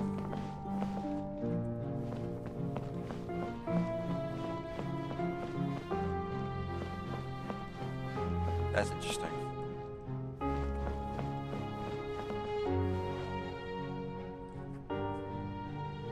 Lady Farina, here are today's case reports, as well as a summary of the follow-up for your perusal. Come now. Was I not just at the Opera House in person? Leave these kinds of things to Neuvillette. Besides, none of these trials were the one that I'm looking forward to the most. If I may be so impertinent, what kind of trial are you truly looking forward to? Your mom! A magnificent, dramatic, and wondrous trial. A trial to end all— That's true, I fear I lack the ability to grasp your divine thought, Lady Archon. No need for fright, and do not take what I said before too seriously. Go now, do your duties. The trial I await. It will come one day. I got an email.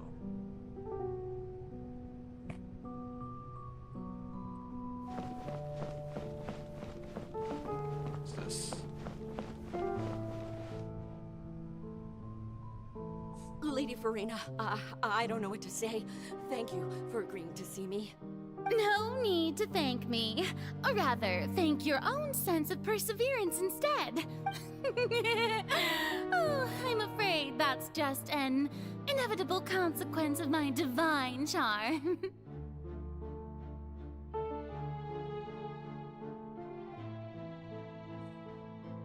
All right.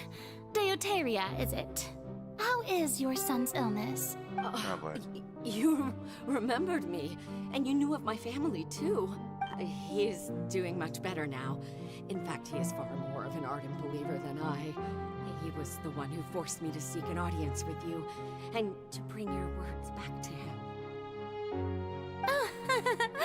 Oh, good. Very good. If this should happen again in the future, please do not hesitate to come and tell me. Going down to citizens' homes every so often, while not usual practice, should serve as a fine change of pace. You're such a gentle and wise god. Thank you once again, on behalf of my son.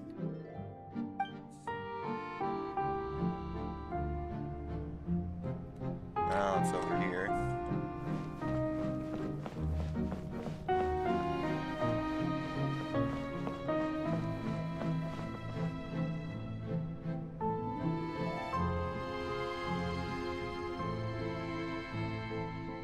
Lady Farina, here are the latest hydrological reports. As for the specific parameters you asked to take note of, I'm afraid things still don't look good. I see. It's as I thought then. As your god, I did already expect this, but I wanted to see how far your human wisdom would allow you to analyze it. All manner of signs indicate that the prophecy will still come to pass. Forget it. That's not something you need to worry about right now. Well, as I understand it, the Fontaine Research Institute is also trying to find a way to counter the rising water levels.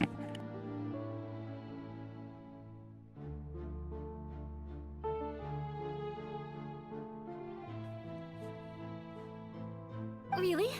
Have they found anything? I'm afraid that they haven't found any effective solution thus far.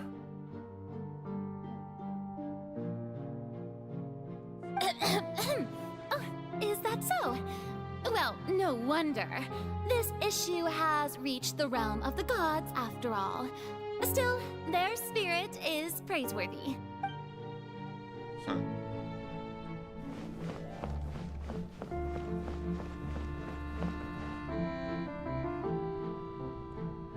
The day is finally over. I haven't had a moment to breathe this whole time, but it's good to see that everything's getting on track. There are no longer any voices of suspicion. Maybe this is fine. I just need to keep going. and everyone will be saved.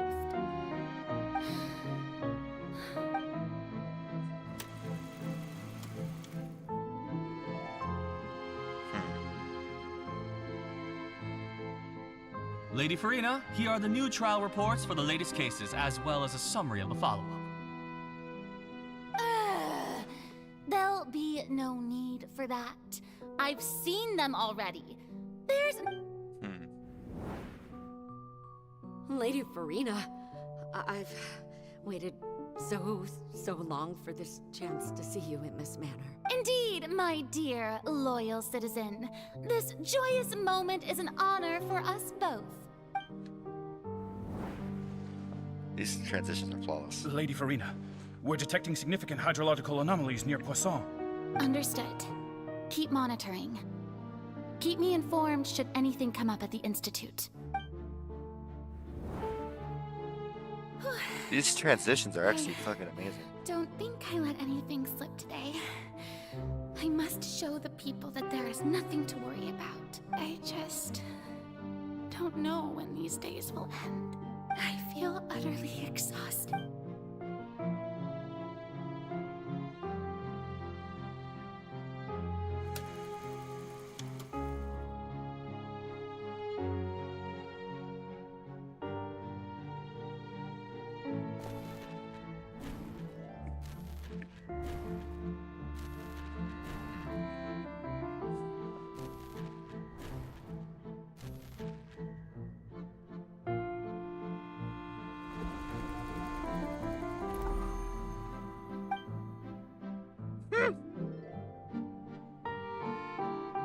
Lady Farina, it's like a dream being able to speak with you up close like this. I've heard that the first member of our family who was honored to receive an audience with you was Madame Dioteria, almost 20 generations ago. And what a fine family yours is indeed. It brings me great joy to meet such a faithful believer. What is it, good citizen? Are you crying? Uh-huh.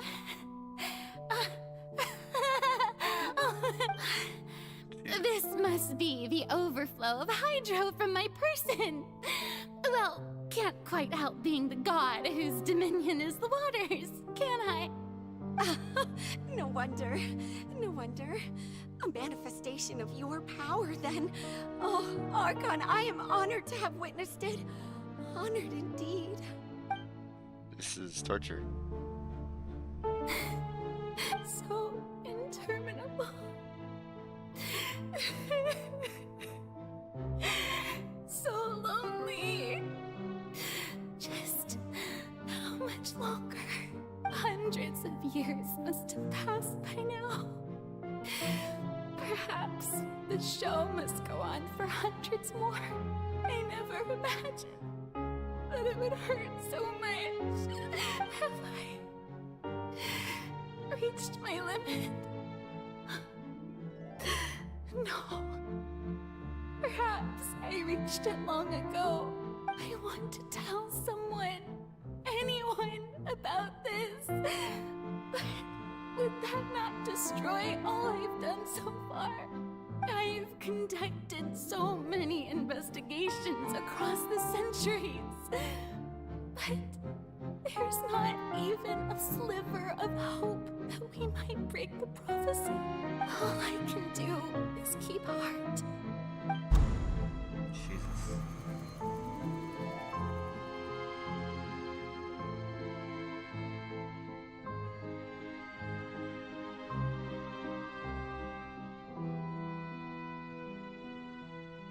Farina, you don't have to shoulder this burden alone. Although I don't know what you might be keeping from everyone, your people are more than willing to share your burden with you.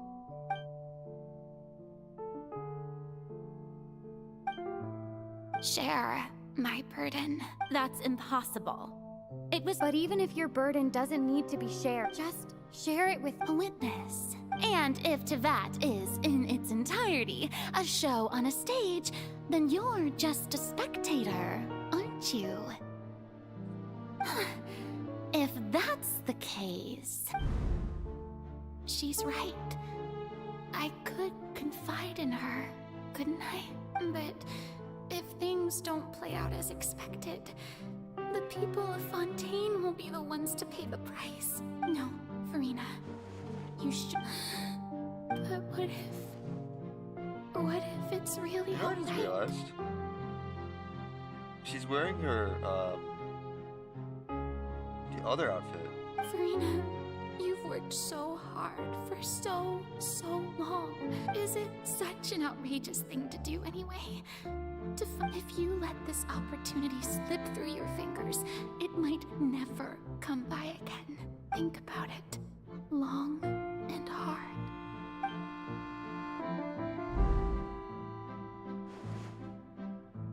And the walls collapse.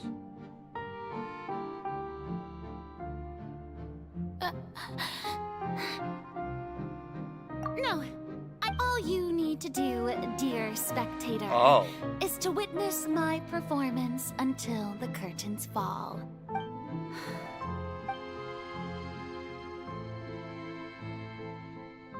Oh wait, that was her telling us.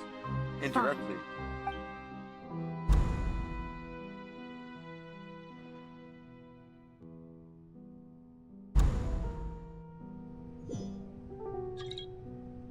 Phone just went off again. So even Farina doesn't know the truth? You've never once let her in on the full plan? Yes, it had to be done. To deceive the heavenly principles, you must first deceive yourself. She did very well. If she had let her resolve falter even once in these 5 centuries, Fontaine would have been doomed to the most tragic fate. It seems that trusting humanity was the right decision after all. I believe that I understand how your deception works, but that is only half the truth, is it not? How would you build on this foundation to save the people of Fontaine?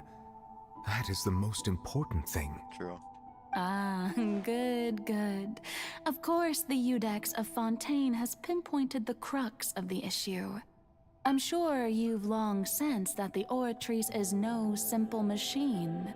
Hold on. On the topic of donation of water, I am rather dehydrated. I'm going to get water. I'll be right back.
You ever have like a sip of water that's like the best thing you've ever tasted in your life? Yeah. I've always suspected that it had its own consciousness. And Lenny did mention that he heard a human voice within the core chamber.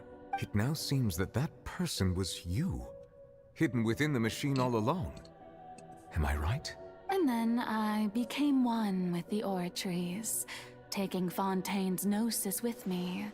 Yes, it would seem so, wouldn't it? Yeah. Alas, your understanding of this device still lacks sufficient depth. Wow. In truth, it is no enactor of justice. It is, in fact, a device created to kill the god of justice. Oh. No, that is... Is that what this is?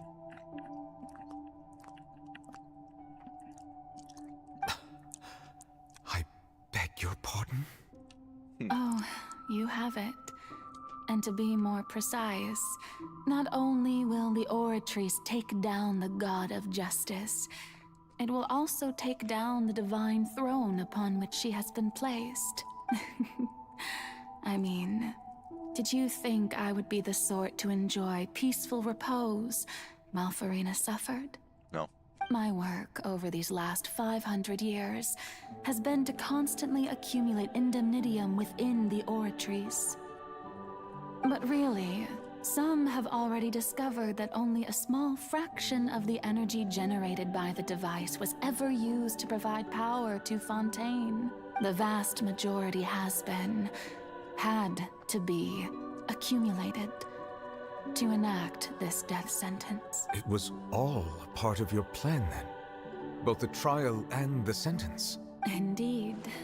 This power, accrued over 5 centuries, could have sustained Fontainians for millennia, had it only been used for that purpose. Almost all of it has now been stored within the Oratries.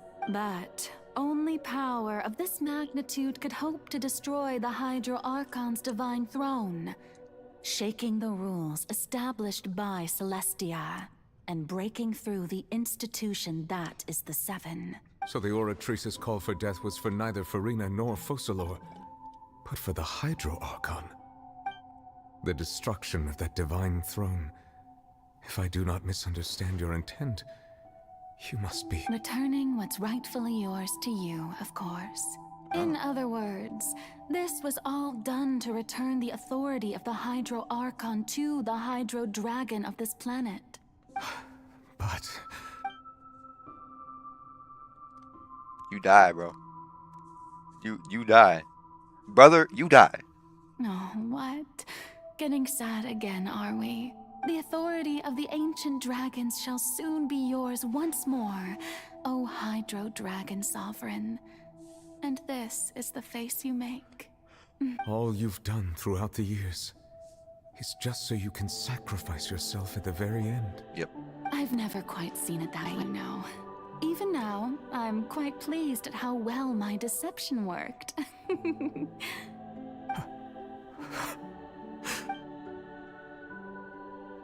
Go start raining or something. Hydro Dragon, don't cry. I must say, had it been within my rights, I would have loved to judge the heavenly principles themselves.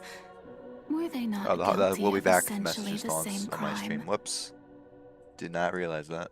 Egeria stole the power of the primordial sea, and the heavenly principles stole the power you ancient dragons possessed. I, for my part, am the god of justice. And is it not just that your original powers should be returned to you? Speaking of justice, I have always believed that justice lies in the process of pursuing human existence itself.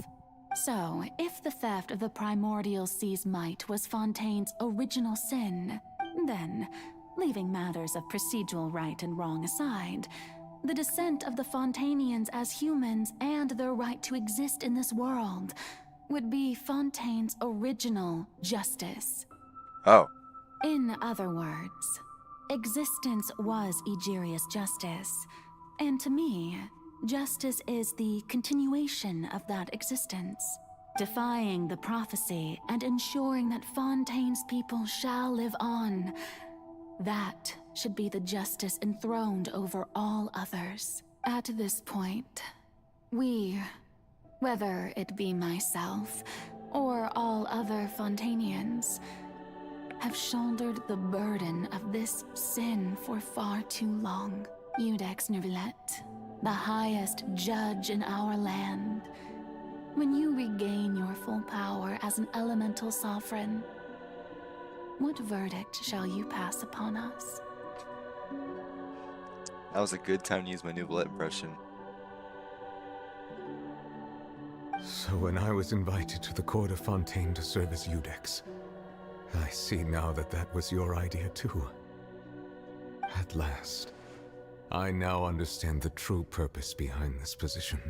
In the beginning, I was uninterested in human existence. But these 5 centuries of living alongside them have gradually brought about mutual understanding between us.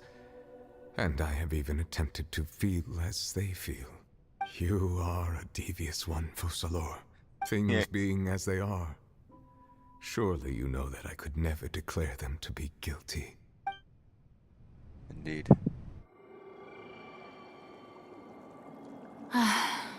The hour of my execution is almost here. For the sinner, the curtain call has come. I know I may not sound it, but faced with death, I find myself a little afraid. Perhaps this is one thing both gods and humans have in common.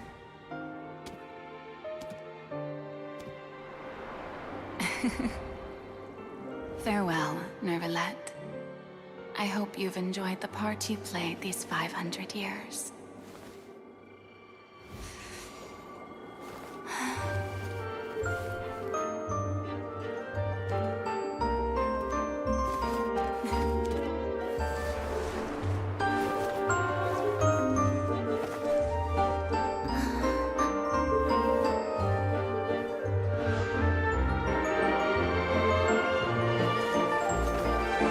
I'm gonna cry.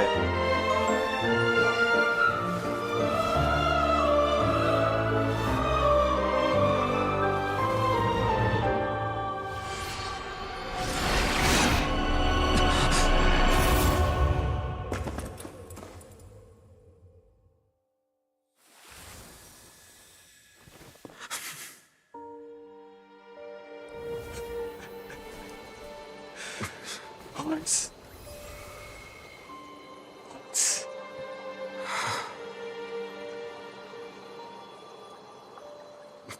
I take my glasses off.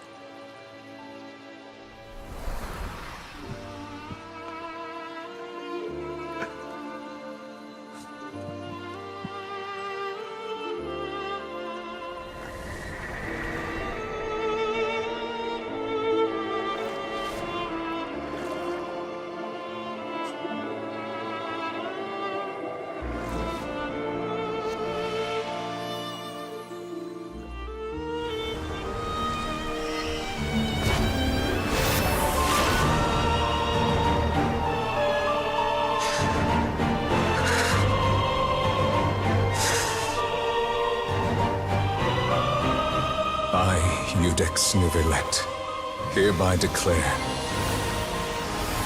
people of Fontaine, your sins are forgiven.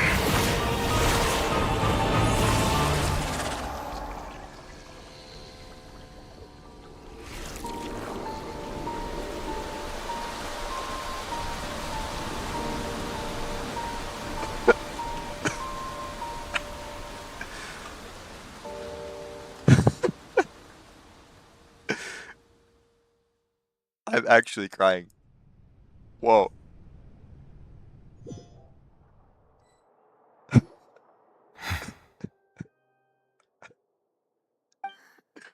What just happened? Has the death sentence been carried out?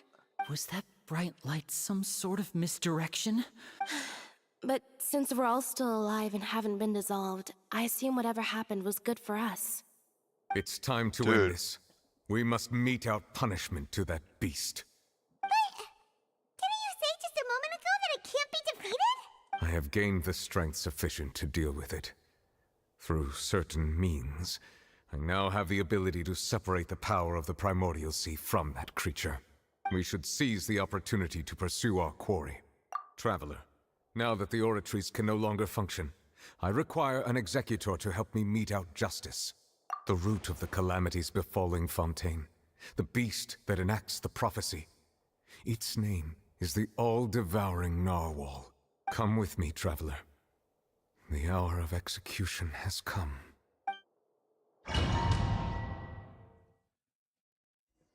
What the fuck, dude?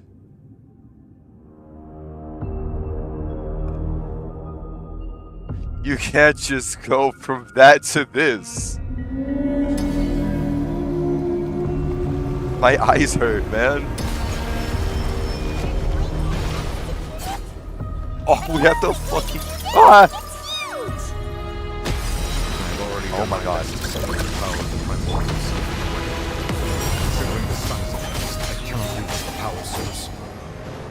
What am I supposed to attack? Find a way to attack it from within. I shall share a part of the ancient. Oh, that works. I'm not sure what the plan is.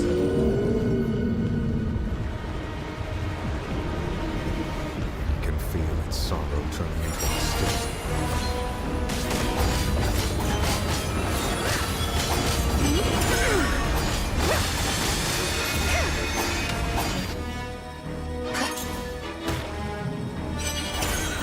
Yeah, I'm not sure what I'm doing right now.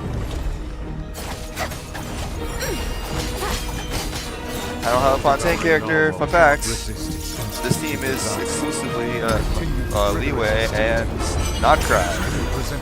Holy shit! I'm gonna need a.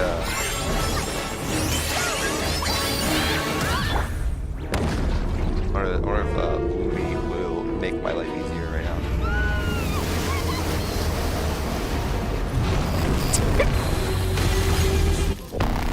Oh.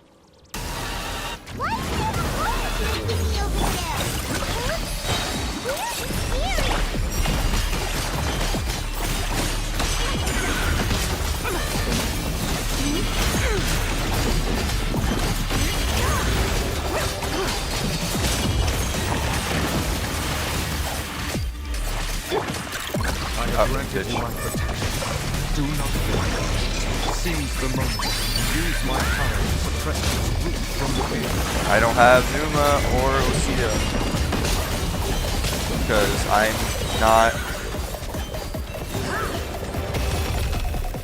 not playing as any Fontaine characters. Fun fact. Kill him.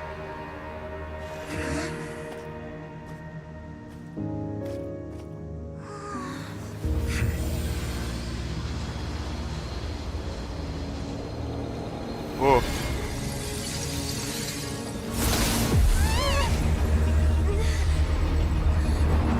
Oh, it's the Abyss. Oh, that's the Abyss. Oh, that's Skirk.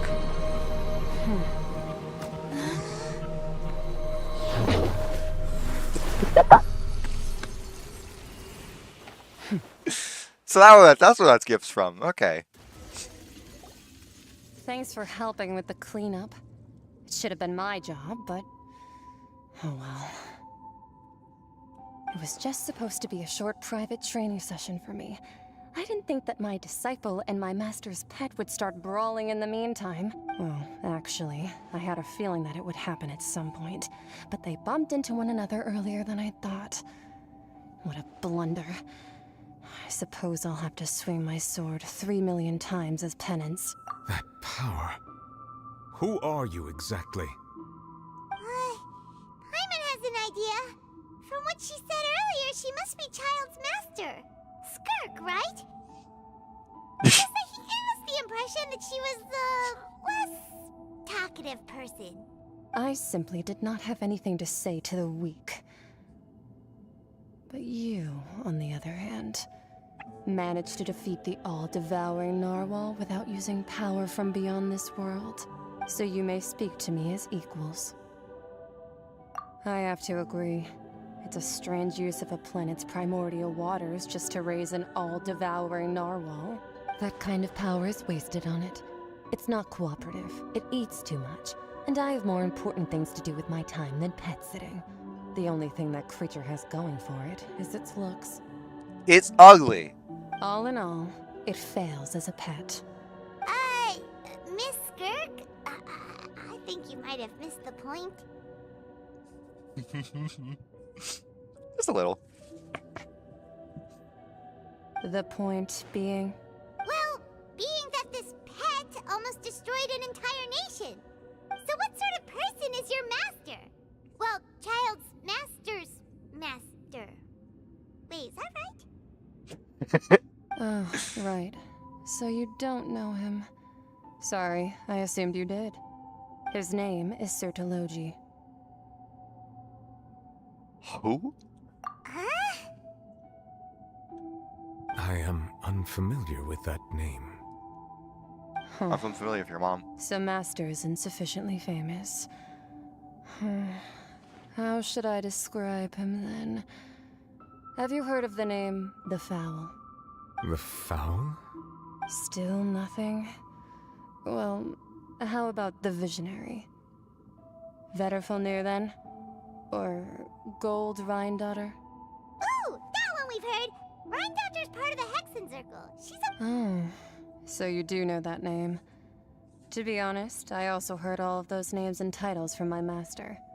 But I suppose you understand now, yes? My master is likely a similar sort to Rhindaughter. Wait! Didn't you also mention a Actually, never mind that. I believe it expedient to inform you that the all-devouring narwhal used up nearly all its strength fighting you. Such roiling hydro energies will prove difficult for the planet's deep seas to digest. As such, the Fontaine back on the surface has most likely been thrown into chaos. In other words, the prophecy that you've been fretting over should now be in full swing. Are you fucking serious? What?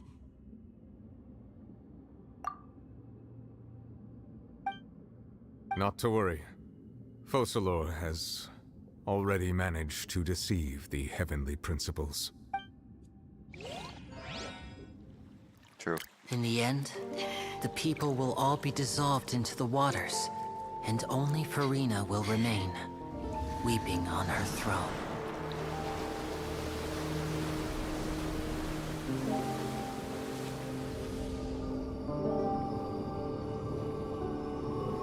Only then will the sins of the people of Fontaine be washed away.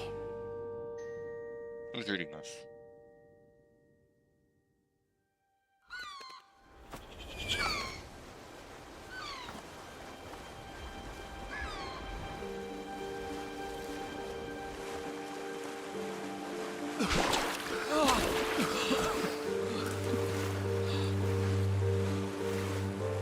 Hey! Help! Over here!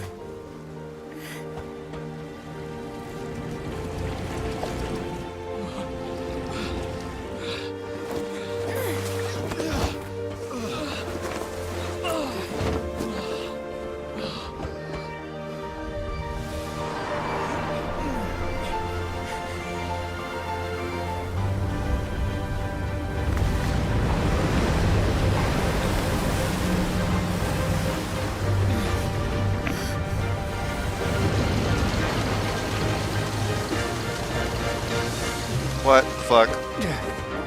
All hands, initiate emergency rescue! Is this the entire fortress? Hurry! Is this the true purpose of the Fortress of Meripede? Hey, lend a hand!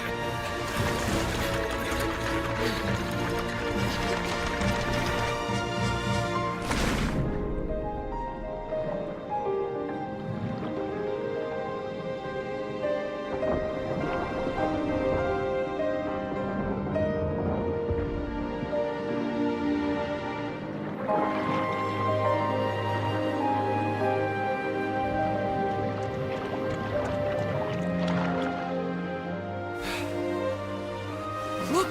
The water's receding!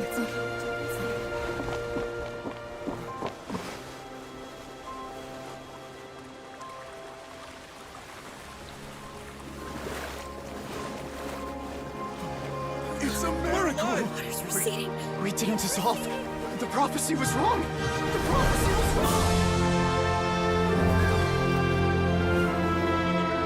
What the fuck? Oh.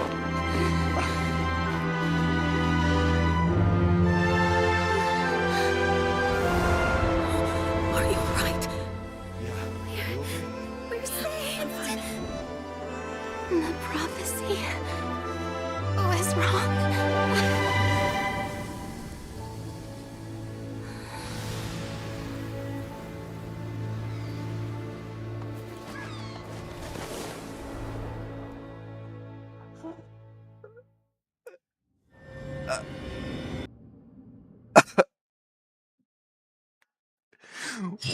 What the where? The soil renewed. Old soil can still give birth to new bloom, Miss Navia stated. Skyship Winglet, lunar brain of the Fontaine Research Institute. Oh, that's the ship beside the Fortress of Mirapede. The various disputes that have arisen on account of Mr. Edwin have suddenly become a shield over the Institute. People always call the first researcher mad, but few know what to call the second. And should that latter person achieve a miracle, they would find it all the harder to find a word with which to classify him and his team. Wow! Paimon barely recognizes the people in the reports. Are those really Jurier and Navia? What do you think? Pretty enthralling, huh? The Steambird's idea was pretty simple. With the disaster just having passed, we would print a free edition packed to the margins with good news to calm people down. The value for these big scoops lies in their inevitable follow-ups. We'll publish further reports and go into the stories behind those people. Man, if only other journalists did this. Edwin's assistant, Jurier, created a true flying ship, while Navia is leading people in the reconstruction of their home. I'm sure that these stories could draw even your well-traveled eye. Paimon's curious too! Wait a minute. Didn't we watch everything happen from start to finish? What's there to be curious about? And that's exactly why I'd like you to come conduct interviews with me. You're the best incubators of news, if you haven't noticed. And also, with you around, I'm sure I'll get to see that Duke. Are you sure? Hasn't he turned you down several times already? Oh, this time will be different.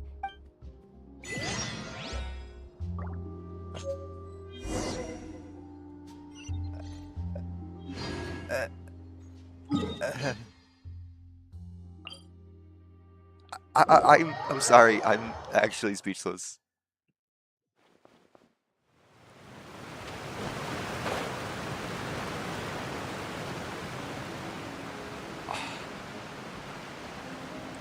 Truly, what can I say other than what the hell?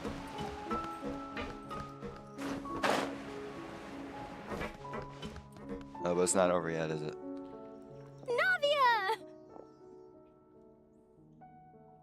Oh, it's you. What brings you all here? Hey, we're just having a look around. I'm here to update myself on how things are going here. Let me introduce you. This is Mr. Garunt Snežević. He represented the Knave in sending us a large amount of supplies. And our residents are hard at work as well. Thanks to everyone, work is progressing nicely. We've lost a lot of people, but we're moving forward. Hello, Miss Charlotte.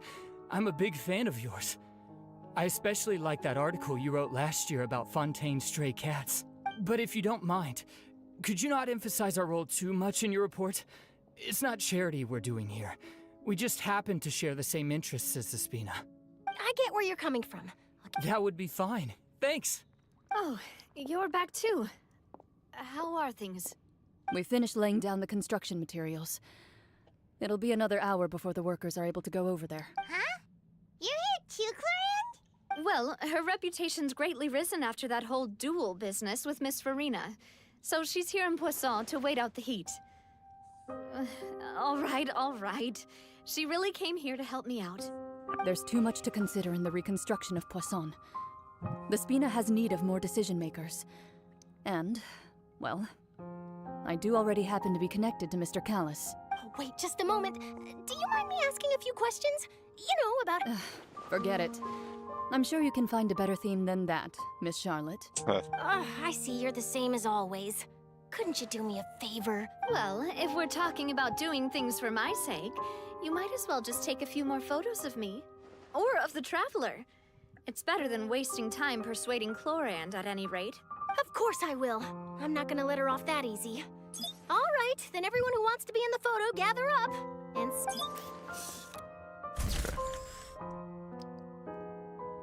How did it go? Was it a good shot? Did Paimon look cute in it? not bad. Your addition really helped the composition of the picture. All right, hang on a moment. Let me snap a few more shots. All right, that should do it. I'll be back here later anyway, so let's call it a day. You're very quick. Speed is of the essence when it comes to the news, and freshness is the key. Also, not to brag, but I'm pretty good at building connections. Who knows? I might eventually get that interview with you after all, Miss Clorand.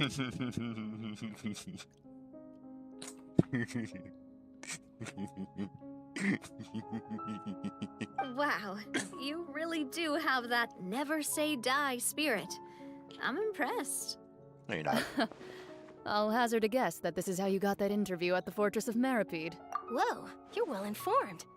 Let me make a guess too. I asked Sijuin, who told Monsieur Nervillette, and he told you, right? That's a very complete information chain. In truth, all Monsieur Neuvillette asked me was, when did the fortress become so friendly towards the media?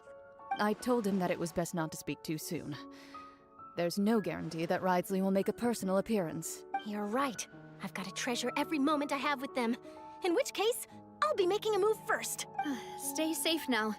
And tell me if you hear anything interesting. I'll treat you to afternoon tea in exchange.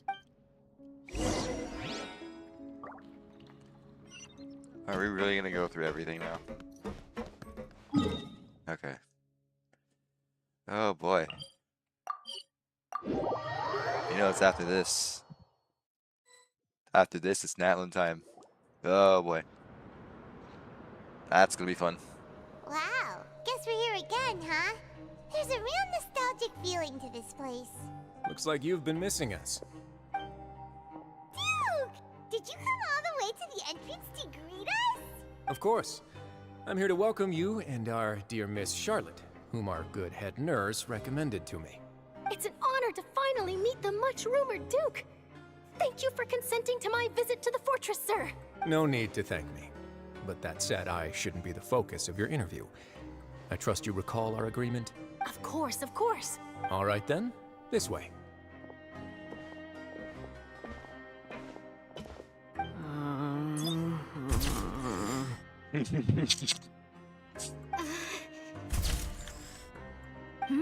Hey, no need to be so nervous. I've already taken all the photos we need. Miss Charlotte, do these pictures really need to be published? It would seem that Miss Lorvine doesn't want her face to appear beside that of Mr. Jurier, Sir, please don't say things like that. But it looks like dear Mr. Jurier denies it. Might this interview be very important to you then? No, I just... This is my first time being interviewed, and I'm very thankful to the Steambird for... Now, I might not look it, but I actually did meet Mr. Edwin once. And I'll be honest, I enjoyed chatting with you more. You've definitely got more of that genius vibe going on. The boat that brought about a miracle, the ark that saved the people. Why, you recreated a myth back there, like an emissary of legend. Still, if I might ask, where's that flying ship now? Ha! Looks like Charlotte's trying to get herself another exclusive scoop. I have to apologize, but that ship is presently in the bowels of our factory. I'm afraid it won't be easy for you to get a shot of it. Really? Well, then in that case, could I have an interview with you to make up for that loss? Hey, there it is. You already know my answer, I'm afraid. Best you interview our head nurse instead. Or perhaps you'd like to take another photo of this couple of researchers? Did you really have to use the word couple? Well, then, 2 solo photos will do. Is my hair messed up? Please, someone help me have a look. Things sure are getting pretty lively here. We've seen this kind of thing before. What did Risley even get accused of? Oh, seems like everyone's here. I forgot. Would any of you like to try this new drink I came up with? I don't think you should try anything Sigewinne comes up with. Ah, Sigewinne. Hey, Miss Charlotte. Why don't you, take some pretty photos of our head nurse? No. Sure. Come on, Miss Sigewinne. Over this way. Let's find a brighter spot. Huh? Sure. Do I have to smile? So, how have things been at the fortress? Same old, as you can see. Fontaine's undergone some changes, but this place is still more or less the same. Other than that flying ship, it got a tad too much attention, I think. That's why I decided to let the interview go through. We should direct more public opinions toward the behind-the-scenes heroes. Am I right, Mr. Jurrier? Miss Lurvine? You're too kind, sir. I believe that you too should have your day in the sun. Not that you would want that, just pity. I'll just leave the spotlight to you two. I see. Lots of things happened that day, huh? Anyway, regarding that Harbinger, I'm not sure you remember, but his 3 young followers are still waiting for his return. He sure did win them over, huh? I'll tell them that there's good news and bad news. The good being that their boss seems fine, and the bad being that they must face extended sentences for abetting his escape. Oh, actually, what about you? Are things gonna Oh, they're change for you getting too? from prison again. What change can there be? The fortress will keep chugging along, and so will my duties. As to what Miss Farina's departure will mean for the nation, and if our laws and governance will be transformed, we'll leave those to the folks in the overworld. Hey everyone, the photo shoot's done. Good. In that case, let's call it a day here. Thanks for your cooperation. Come on, Traveler, let's go. Till next time, everyone. There'll be a next time? Maybe. Who knows? I might write a story about the underwater factory next time. All right. Last stop, the docks. Are we gonna go back to the place we started in? We are.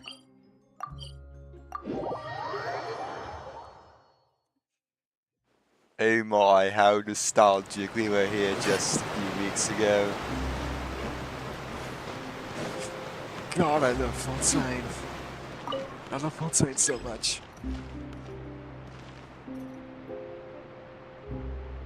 I love Fontaine.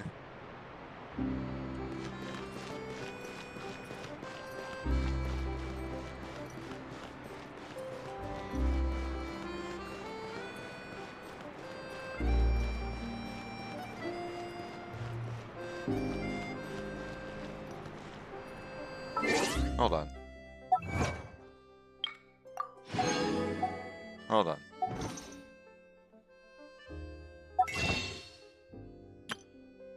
Wait. Forgot this. Oh. Huh.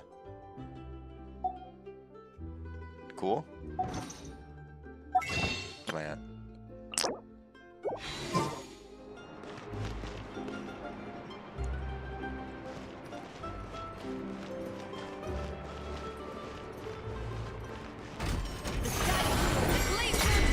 I did not mean to do that. How long does this elevator thing take?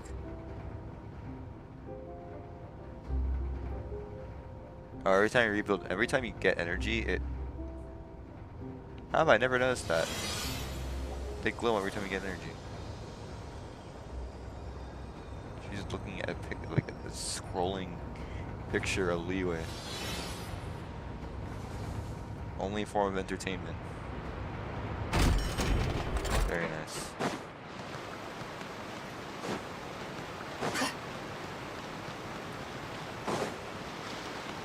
Oh man, Snare. Remember when we were there?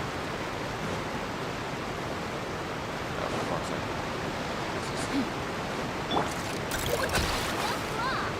Go clock.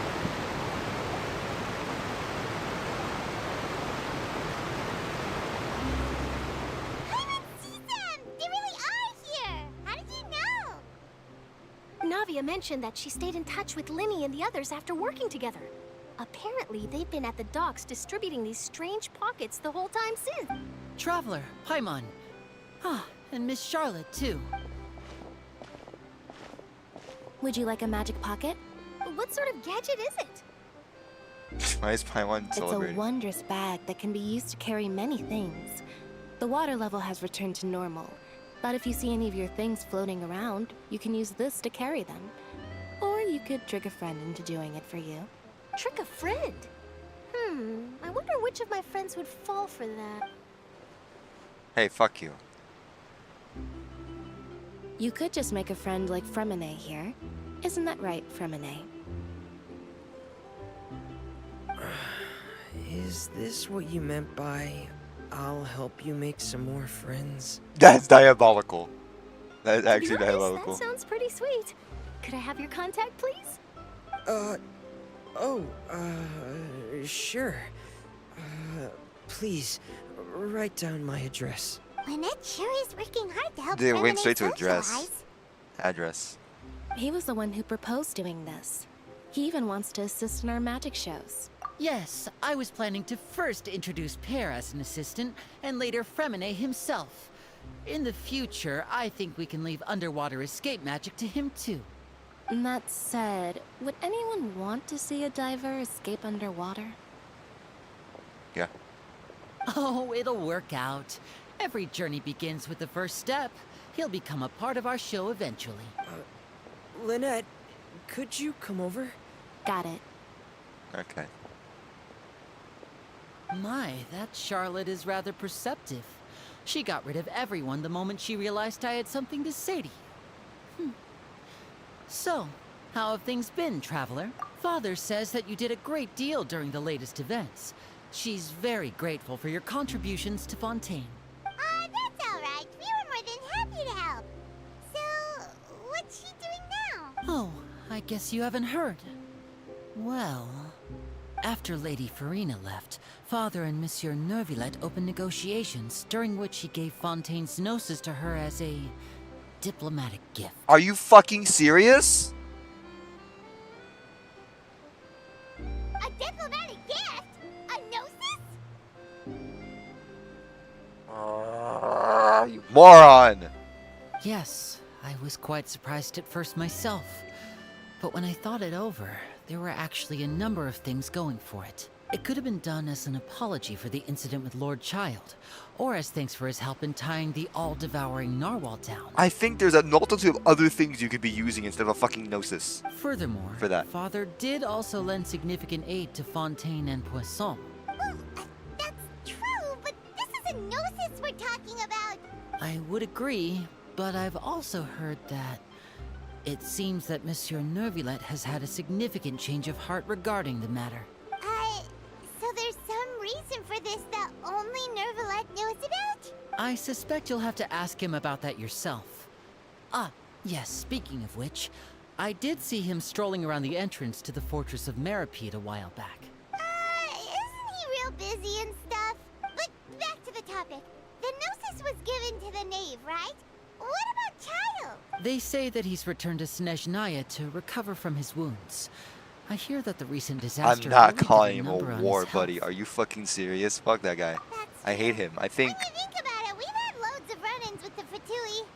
To think we'd be allied with them this time. So shocked by such a simple switching of sides?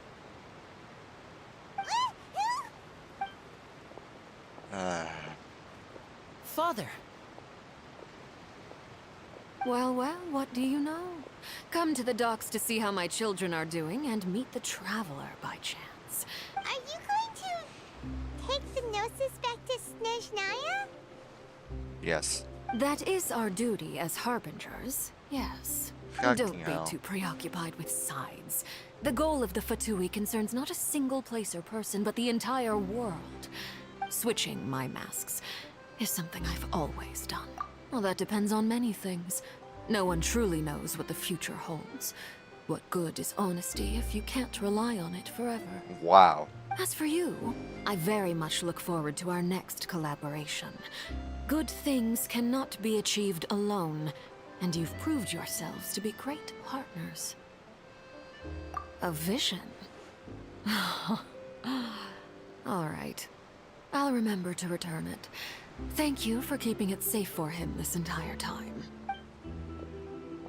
Tartaglia is not my friend. And that's a wrap for me. Huh?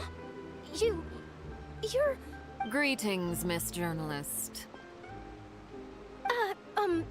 Hello. If I'm not mistaken, there are That is correct. So forgive me, but I will not be able to serve as a subject in your article. However, feel free to write as much as you'd like about our dear magicians. I will. The sea breeze is quite pleasant.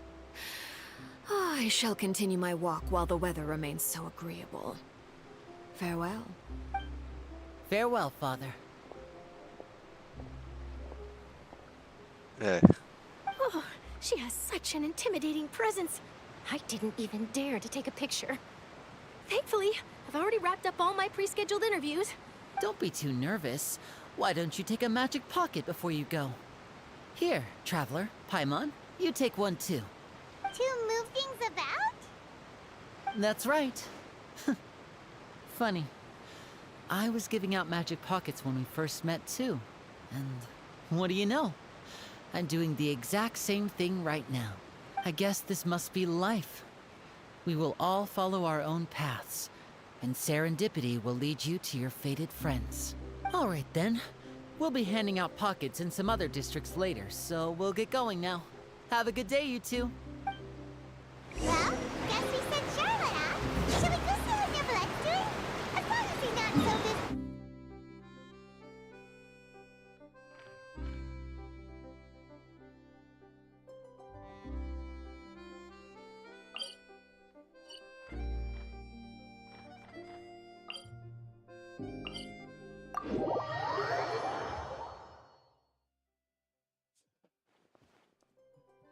Okay.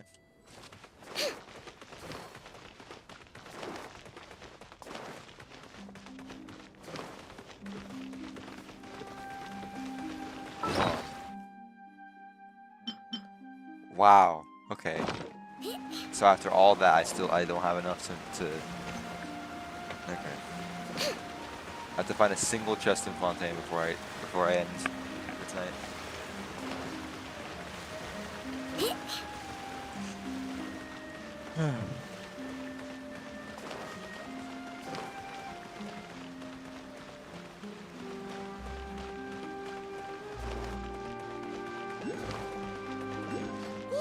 Oh, an Oculus. Ooh, he really is there! Where's the... No, actually, I don't think so. I don't think I will be getting that, actually.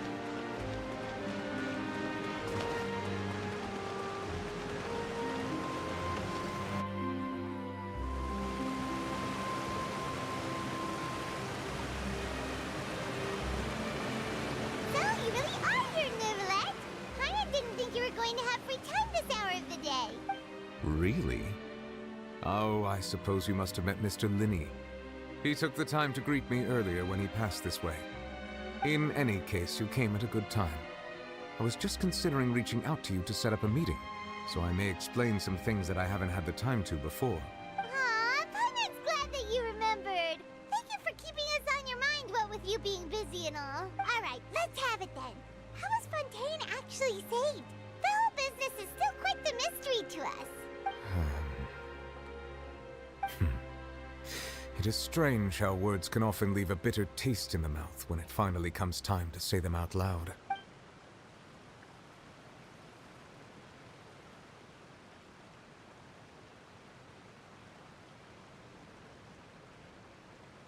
Whoa. So that's what happened? Focalord destroyed the divine throne of the Hydro Archon and restored your power to you, transforming you into a fully fledged elemental dragon sovereign. But Paimon still doesn't quite get what you did to save the Fontainians from dissolving. For me, the authority of the ancient dragons refers to absolute control over the hydro element. Fontainians were incomplete humans born of Egeria's use of the power of the primordial sea, with constitutions similar to that of mimics. But so long as those primordial energies remain within them, I could use the ancient dragon's authority to grant them true blood, after the fashion in which life was first brought into being on this planet. In other words, when I gave my verdict, Fontainians became true humans, and thus would naturally no longer be dissolved by water from the primordial sea. Fossilor must have counted on you to make that decision as well. Your verdict was the key to making the prophecy appear to have come true while saving everyone. Yeah, and in a manner of speaking, Fossilor finally managed to fulfill the original Hydro Archon's wish to turn Oceanids into real people too! It seems from your expressions that you still have more things you wish to ask. If it gives me a long-ass list... Ask away. I will tell you the truth as I know it. Okay. I do want to know about this stuff. Oh, that's right! They say you've given it to the Knave as a diplomatic gift or something! Leaving aside their intentionality, the two Fatui Harbingers have indeed done much for us during this crisis. Their sole remaining goal in Fontaine, at least at this point, would seem to be the Gnosis. The Oratrice has ceased to function. The Hydro Archon's divine throne is now no more, and I do not need the Gnosis's power. As such, it has lost all meaning for Fontaine. Wow, okay.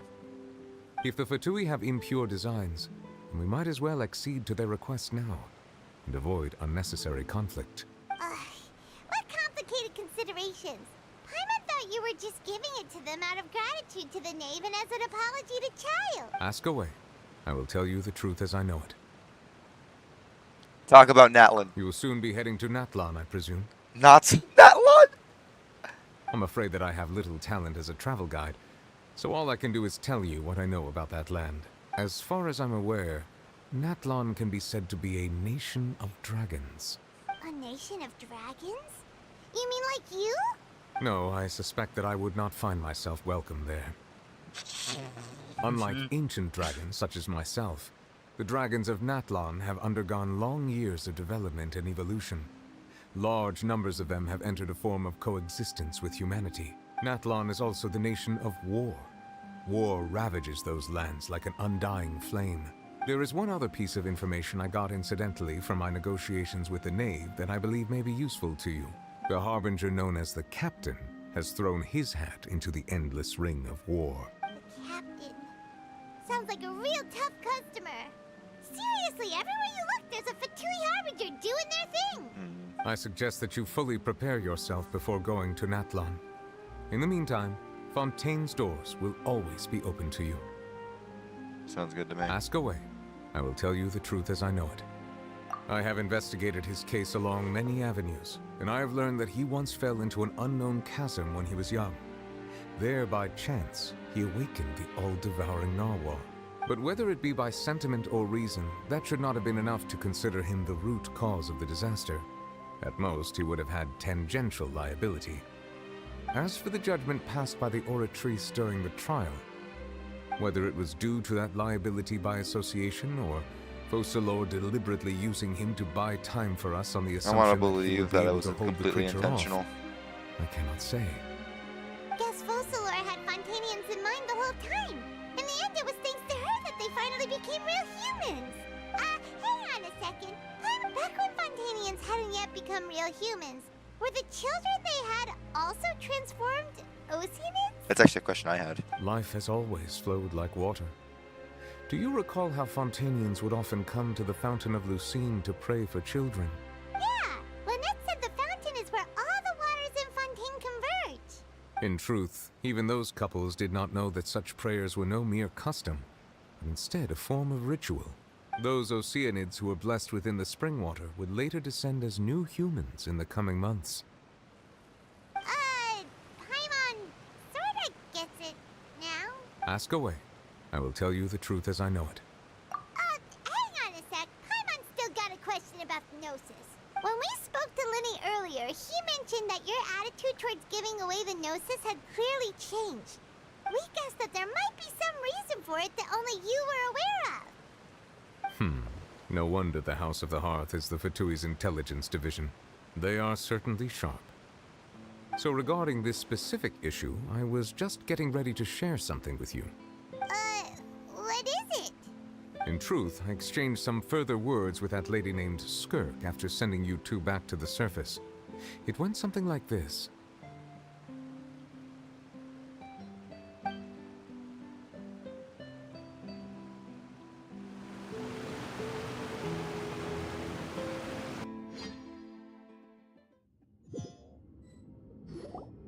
Well, we're going to head topside to see what's going on. You hurry over soon as well, all right, Nervalet?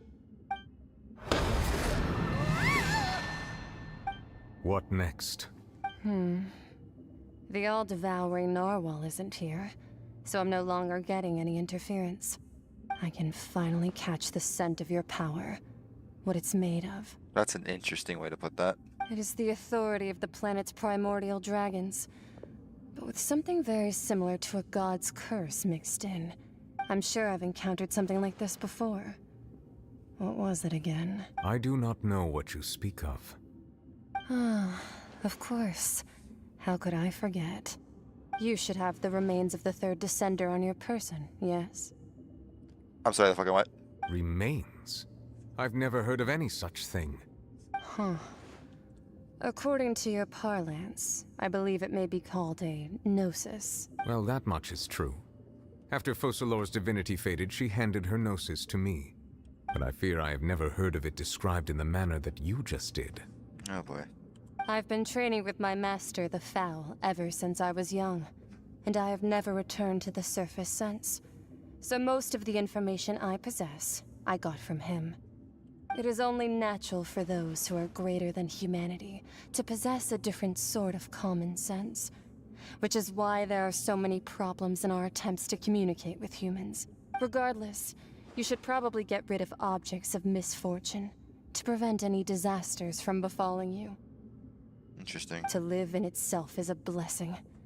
But once a person dies, the bonds he once had with this world shall all turn to curses. That's interesting. What do you mean by that? No need to fret. These are just my personal thoughts. And my reason for no longer wishing to return to the surface. This third descender you refer to, who are they? And when did they die? Master never mentioned them to me. Perhaps it just wasn't that important for me to know. Wow. If you're interested, though, I could ask him. I'll be sure to pass the answer on to you next time. Next time? You believe we will meet again? I do.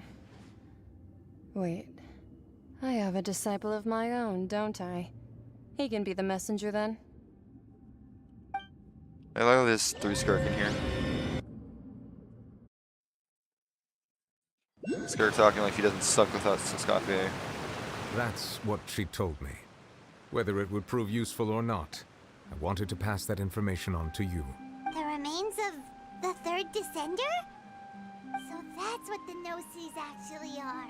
Paimon just thought they looked like chess pieces. How could— All the same, assuming that there was no misunderstanding or special metaphor at play, that is what she meant to say. And she said that it would bring misfortune and that you should check it. But If she speaks the truth, then I would simply be putting Fontaine at unnecessary risk by keeping it here.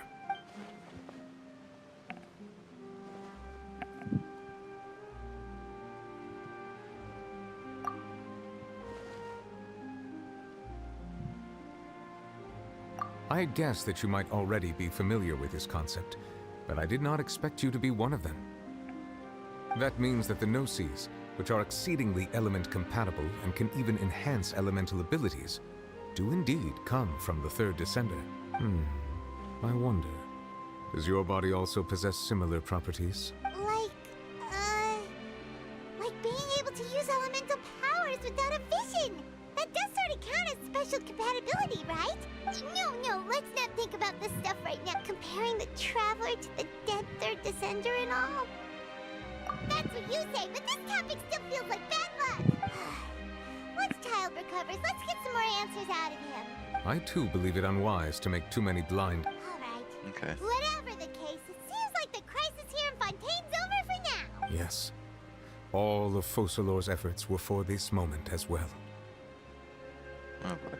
But she sacrificed herself in the end as a god, and she suffered through all those years as a human. Was that really what she wanted? I suppose that would be the mystery of a god's will. I suspect not.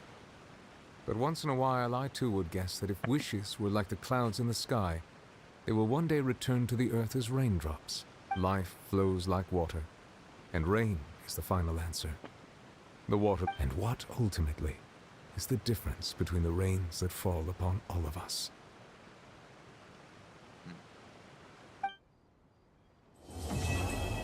And that's it. Wow, we're done.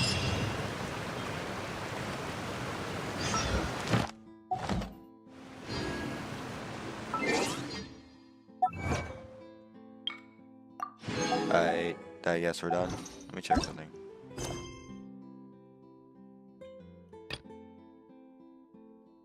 Yeah, okay. Well, we're done.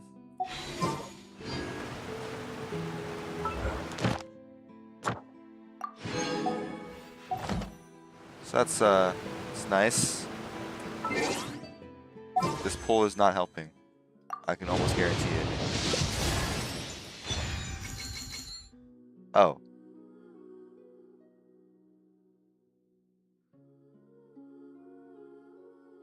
Oh. Okay.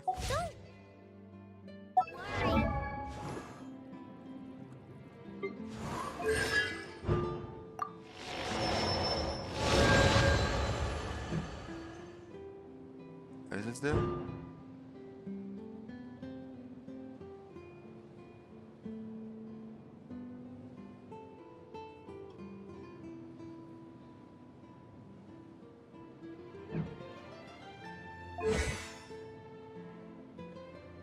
Okay. I've been made aware that Yehoda's a very technical character, and hold on. And as such, We can go play with Knuckle Duckle. so I can't start Natlin yet.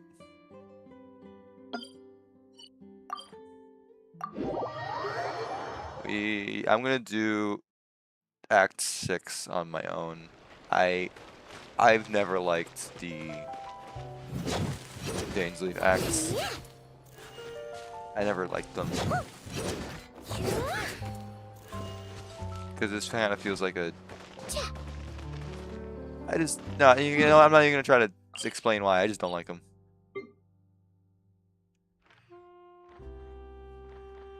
Oh, it's over there. Okay. I forgot it's the steam bird.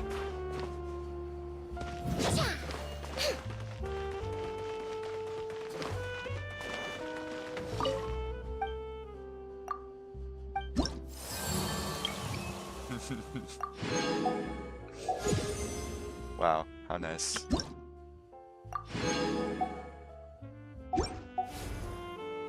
How wonderful. Okay, well, it's very nice. Well, yeah, that's... What is it trying to tell me about? Yes, I know. Okay. Well, that was nice. I will start Natlin hopefully on Friday. If not, Sunday. I might start tomorrow. I don't know, actually. That might be the first time I do a Sunday stream in a very long time. I don't usually do Sunday streams, but considering that there's not really much else going on, I will consider it. And also because I'm also excited to do Natlin, so yeah. That'll be it for me for now. I have that link in the thing, and not that anyone cares. Yeah. I'll be seeing you.